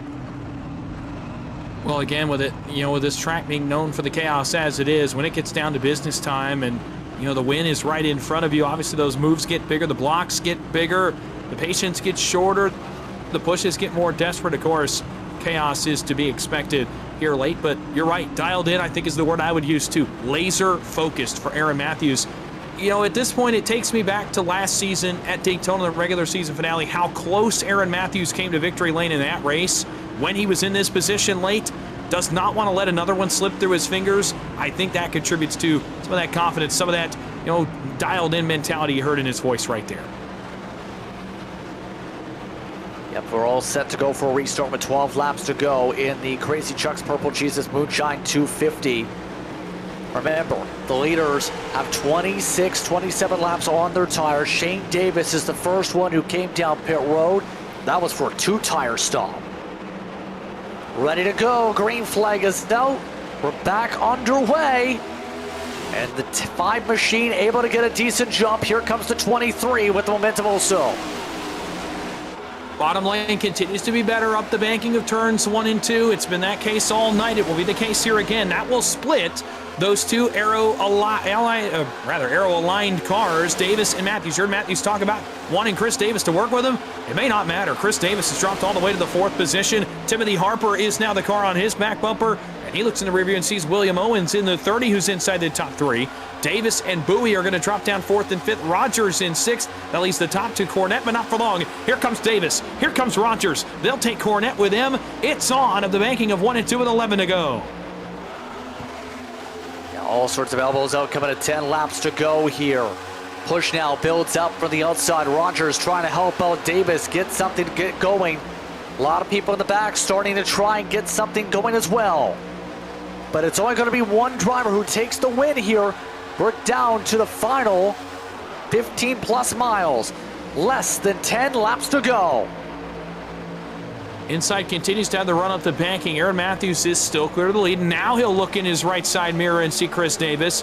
Where a moment ago Davis was logged back in 5th. He's now back up to the 2nd spot, or a battle for it rather, with Timothy Harper. He'll actually go to the right quarter panel of the other Aero car. Matthews here at the front. Matthews choosing not to throw the block. I'm a little bit surprised with that outside getting a little bit of jump, but he did not. But now the inside comes back to him. Still double file for 2nd. 9 laps to go as we tick to single digits. Harper gets cleared. Does he make the move to the outside? No. He'll stay tuned to the bottom. On the back of Aaron Matthews, Owens, Bowie, Fetter Place, Medina in line there. Top side, Davis, then Rogers, then Cornette, then Shane Davis, then the boss man, Barry Sanders working back forward in the 88, also an Aero entry. All sorts of elbows now popping up again. It's almost like we're at a hockey rink with the way things are shaping up. 8 laps to go. Right now, the push is working well from Harper on the back end of Matthews, but Bowie just about went underneath the red line there to force his way. It's out of bounds here at EchoPark Speedway. Similarly to Daytona and Talladega, the double yellow line is out of bounds. The red and white line is out of bounds as well here in EchoPark. Brandon Bowie keeps himself above it, though. No harm, no foul for the 51. The red, neon yellow, black, and white machine on the inside, 4th in line.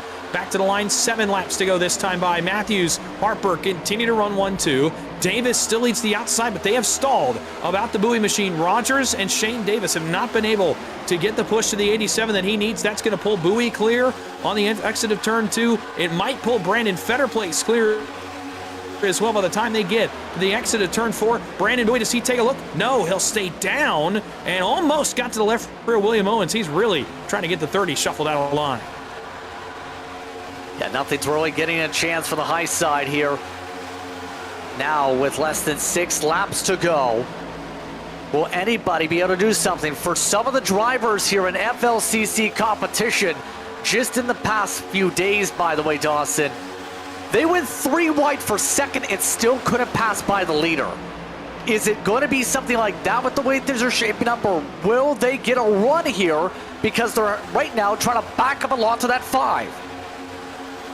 5 out the flag stand this time. 5 laps to go. Davis continues to be the lead car. We've seen the outside lane be able to pull even and pass the leader. They just need a little bit better pusher. Almost a moment there with Jose Medina as he almost got around on the bumper of Chris Vincent in line in the 33. They all get it shaped out. DJ Daniels, the odd man out middle lane, right around the boss man, Barry Sanders. As he went to the outside, he's actually going to be the odd man out of the banking. Monster run on the entrance at turn 3. Chris Davis all the way up and around Timothy Harper as the bottom lane stacks up. Daniels is spinning in the center of the racetrack. They all save it. 4 to go. Davis is even with Harper for 2nd, but the help has not come with him, and now the caution's out. That's because of a pile over the back of the field. 3 wide save in the midst of that. And all of a sudden, we're setting up for a late race restart. A lot of drivers like Murray still trying to turn around from that. There was a lot of people trying to come back. Replay going to show a fair bit here. This all started up ahead with DJ Daniels in the 96. He's actually still making some contact there with Shane Davis. Here's the save. Right about the start-finish lines when he's going to get it gathered up. Johnny Shade jumps in the brakes. So does Paul Gallimore. But as they all try to miss it, you see Alex Murray bail to the apron. And there's just too many cars and too little real estate. Shade gets turned down by Gallimore. And it's on. Murray into the outside wall. Big hit there. I think that might be dig on dig again. I'm pretty sure that's the blue car, Corey Moore, who had just gotten his car fixed in the 19 and runs into Murray. So Shades of Shade and Murray earlier. Now it's Murray and Moore that get together in turn 1 and draw the caution. Indeed, and now this sets us up for green-white checkered territory. Remember, the race last week ended under caution. Cornette all the way off to Narnia, by the way, trying to hold on to this race car. Was able to at least find a pocket to save his car. Although he lost a lot of the ground after initially being up at the top in a great position.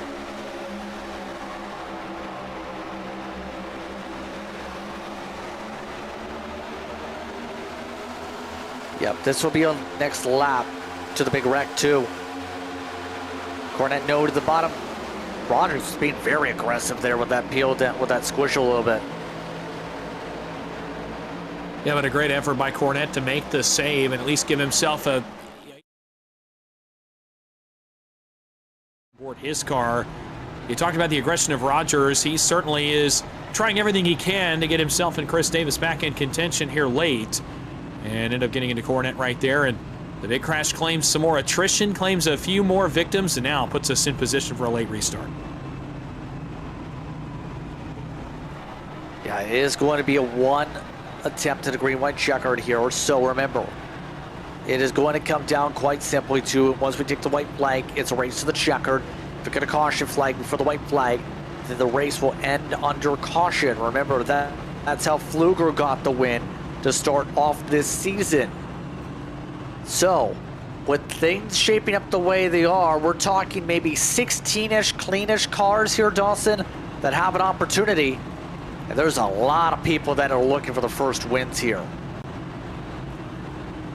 Well, and, you know, with the chaos that's happened tonight and the amount of cars that have gotten into some of these crashes, I think you've got to venture to say that all 16 are going to have at least some opportunity to potentially win this race if something were to happen on the last lap. And you talk about the guys trying for first wins. I mentioned Aaron Matthews trying to get a win after Daytona last year, and that one's slipping away from him late. I think, you know, he's certainly in the motivation department, but you talk about guys like William Owens, Brandon Bowie looking for win number one, and a number of guys up here that maybe it's been a while since they've taken the trip to victory lane in terms of guys inside the top 10. So a number of storylines all coming together at once for a green-white checker finish at a drafting track in EchoPark that is known for chaos. And a lot of drivers are separated from teammates per se. You have a couple of the aero cars up front. You have some loosely connected cars up on the outside from PSS. But one of the connections here, Jacob, is Bowie and Fetter Place possibly. I know you had some quick words with them. Yeah, they got to work their way to the front. They were talking about track position all day long, and it just seems their lines aren't getting moving the way they want it to go. And, you know, obviously with this one and only green-white checkered, it's go time. It's checkers or wreckers time. You got to avoid the wreck. We'll see if they're able to work together here to advance to this pack. Again, Matthews and Harper are on the front row. Chris Davis followed by William Owens, Rogers and Bowie, Fetter Place and Shane Davis, then Medina and Sanders. Barry Sanders, he's been kicking and screaming in terms of being able to fight with that car. He's fixed most of the damage in that 88 though. But it's a 2-lap dash to decide who wins the Crazy Chuck's Purple Jesus Moonshine 250. Coming up to the restart zone, Van Louis Stickers restart zone for the final time tonight. Most of the field are ready to go. Green flag is out. Back on our way, and a good start for the inside. The inside gets the run. Again, it's been tradition so far tonight. William Owens, that's such a tight gap. He jumps across the nose of Sean Rogers up the banking of turns 1 and 2 and somehow fits that car third in line behind the aero cars of Davis and Matthews. Outside reeling with Timothy Harper trying to get back into it. Bowie's the pusher there. Shane Davis is with him. Top 3, no, make it top 2 are clear. Outside gets a run earlier than expected with Harper and Bowie tandem together trying to get that second lane rolling. As they come off turn 4, white flag is up. 1 lap to go at EchoPark. Final time around brought to you by Elite Gaming, as Owens now finally hooks up with Harper. Can they get something going on the high side? Bottom of the racetrack's rolling well. Matthews and Chris Davis stay bumper to bumper. They stay synced up. The aero cars looking to try and get a team 1-2. Final time through 3 and 4. Outside's not working. Pushed up the track is Matthews. Chris Davis jumps to the inside. Davis cuts underneath. They wreck behind as Davis wins at EchoPark. Oh my goodness, heartbreak again for Aaron Matthews, as so close and yet so far for the 5 as Chris Davis runs him up the track just a little bit in the shades of how Matthews got to the lead by passing Chris Cornett earlier. It's how Davis goes by Matthews to win the race. What a wild end to this one as, some team congratulations come on through. A trip to Victory Designs Victory Lane tonight for one Chris Davis. And you heard Aaron Matthews hoping that he was going to get Davis to work with him. He did get the work there, Dawson, until turns 3 and 4 with the wash-up.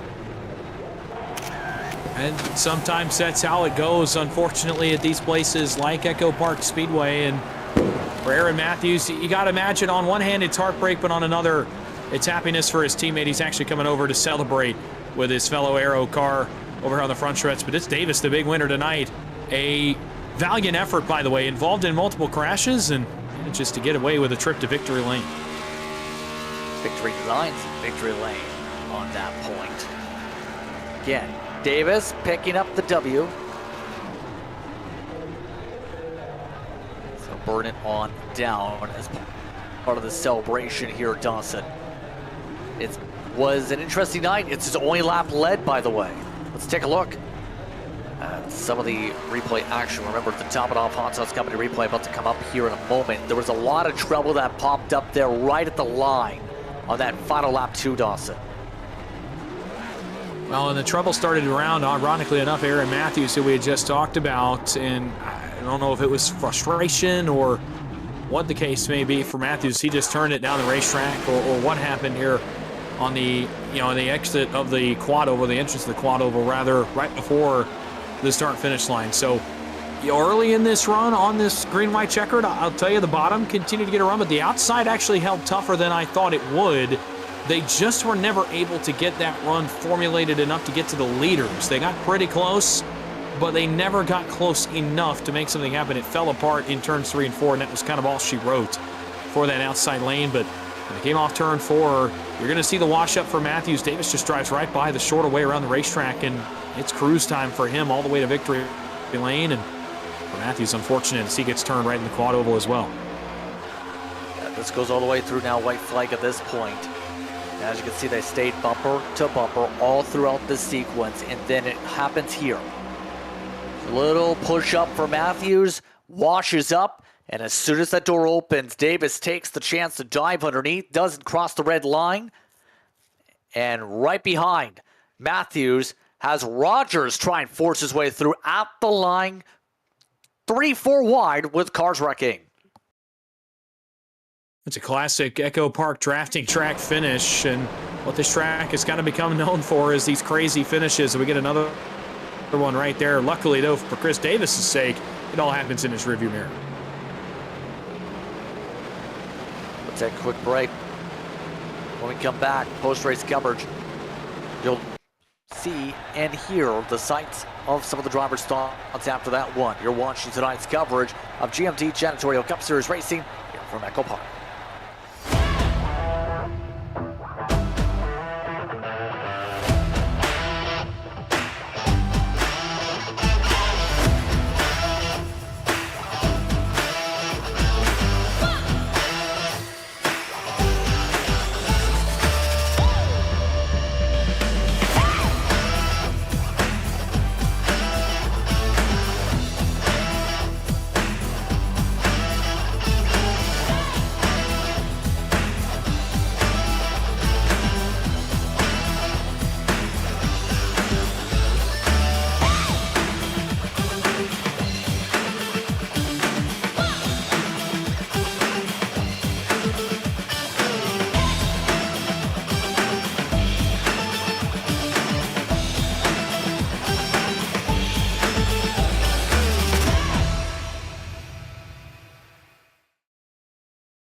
Welcome back to tonight's coverage of Moonshiners, as it ended up being a shining night for one Chris Davis. Take a look at your unofficial race results here tonight. Davis over Rogers and Matthews. Have those drivers lined up in just a moment. William Owen finishes off in 4th after starting 12. Timothy Harper in the 5th spot. 5th place, Bowie, Medina, Cornett, Sanders, your top 10. Yeah, jumping back to the rest of the top 20. Chris Vincent in 11th, Shane Davis in 12th. Good runs at times, but never could get the finishing touch. Same for Nigel Christensen in 13th. Heck of a recovery for Gallimore. That's back on the right page in 14th. Mark Sanchez in 15th. DJ Daniels in 16th. Matt Metler back inside the top 20 in 17th. Johnny Shade, Alex Murray both had their fair share of carnage tonight, 18th and 19th. And Ryan Catalano finishes in 20th. 21st went the way of one Alex Coffey with Corey Moore down in 22nd, 5 laps down. Kyle Holden 6 down.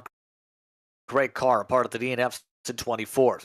King, Dobbs, with Fluger, Treat, Cox, and Wilson also took a lot of hits tonight. They were a part of the lengthy DNF list, Dawson. Yeah, very lengthy DNF list, a very lengthy repair bill for a number of these teams as well. Hunter Carmichael, 31st, Aaron Mills, 32nd, Kenny Coppola, 33rd, all got in crashes earlier in the race. Same with Randy Belk, who looked promising early. It went awry quickly, and same for Shane Parrish in 35th, last car on the grid. Look top to bottom at the running order here in this one. Let's go 3rd through 1st this time, as we'll send things down trackside first. Standing by with your 3rd place finisher tonight, Aaron Matthews is standing by with Jacob. Hello, Aaron. Hey. Man, it's all sunshines and rainbows in your camp tonight, but you must be gutted for yourself, man. What more do you need to do there to ensure that one? I needed to stay low coming off of turn 4. And I knew what Chris was going to do, and I was afraid the car was going to get loose and wreck the whole field, so I moved up, and I just moved up too much and opened the door. Well, when you're on the white flag, you're trying to fight for all you can get. You know, why not throw a block there? You know, you said you were loose, but is it team orders or what happened there exactly? Not really team orders, but I just assume one of the Aero cars win as the both of us wreck. Well, you know, even though it's a 3rd place finish, you ran up front a lot of the race, looked like you had a decent handling race car. What more do you need what do you need next week at least, you know, actually go into a real track instead of these super speedway weeks? You know, how are you looking forward to that momentum wise? I'm not. I'll struggle for the next month. Well, all in Frown Town tonight. So who do you want to thank for this great P3 victory? Oh, I got to thank Team Aero for all the help they give me. All about sheet metal. Barry Sanders for putting this league on. For y'all for the broadcast. All right. P3. Once again, Jacob with P3 here in this one tonight. Aaron Matthews on the podium. So 2nd spot tonight. That, in the end, with the chaos that reigned, Sean Rogers is going to catch up with Jager. What's up? What is up, brother? How you feeling? You know, taking a 2nd place with how much attrition there was in this race. That was, you know, I'll take that any day. I got to push my buddy Chris to a win. So, yeah, all in all, great race. Nice. What are your thoughts on just how close it was getting 2nd, you know, coming back from where just everything coming back from it? Yeah, I mean, there was early in the race, it was just I was in the back, just gridlocked, and I caught a little piece of a lot of them. I only had, I think, 6 seconds of damage total throughout the race, despite, you know, getting bumped and banged, you know, trying to avoid all those wrecks. So it's just that's how this speedway racing is. You just gotta stay in it. You know, if you get a little damage, you gotta get it fixed. So you know, that's all it is. You just gotta stay in it. And I pulled some strategy where I took tires prior to the end of the 2nd stage, so I was able to stay out and get some track position, and then I just kept it up front for the rest of the race. Nice. Well, as you know, we go to Coda next. So what are your thoughts since we had the past 2 at super speedways? I'm ready to use the left pedal. I'm ready to be done with super speedway racing because, with the PGR stuff and all the other Daytona special events, and then obviously going right into Atlanta, I'm a little burnt out on super speedway racing. I've been having decent runs at COTA, so I'm looking forward to a little change of pace. But I'm also looking forward to going back to I need a regular oval in life. Nice. Well, anyone you want to shout out? Yeah, I would like to shout out all the guys at TWS. Special shout out to Sean Kaltenbach. He was the one to put together this setup, so shout out to him. Shout out to my sponsor, Icon Apparel, for supporting us. Shout out to all the BMP drivers. We're all working together. Chris is on Aero here. He is one of our BMP drivers, so I was glad to push him to a win. Shout out to my boy Jagger, best pit reporter in all of iRacing. Shout out to Barry for running this league, and to all you guys as a group. You guys put together a great broadcast, so I can't wait to go back and watch this tomorrow while I'm sitting in my cube at work. Yeah, great race from you. Thanks, guys. John Rogers coming away second tonight in this one. What was an intriguing one, to say the very least. But your race winner tonight, he led only the last time around in the last corner.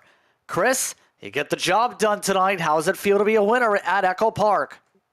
It's feeling pretty good. My week on iRacing has been kind of crappy, so I think I've maybe finished one official race this week. Crashed the rest of them, so I'm pretty happy right now. Of course, you're in Designs Victory Lane with this one here tonight. I will say, when it comes to this race, how tricky was it to try and get yourself cycled to the front and then maintain up the front with how crazy things seem to get? It was pretty hard.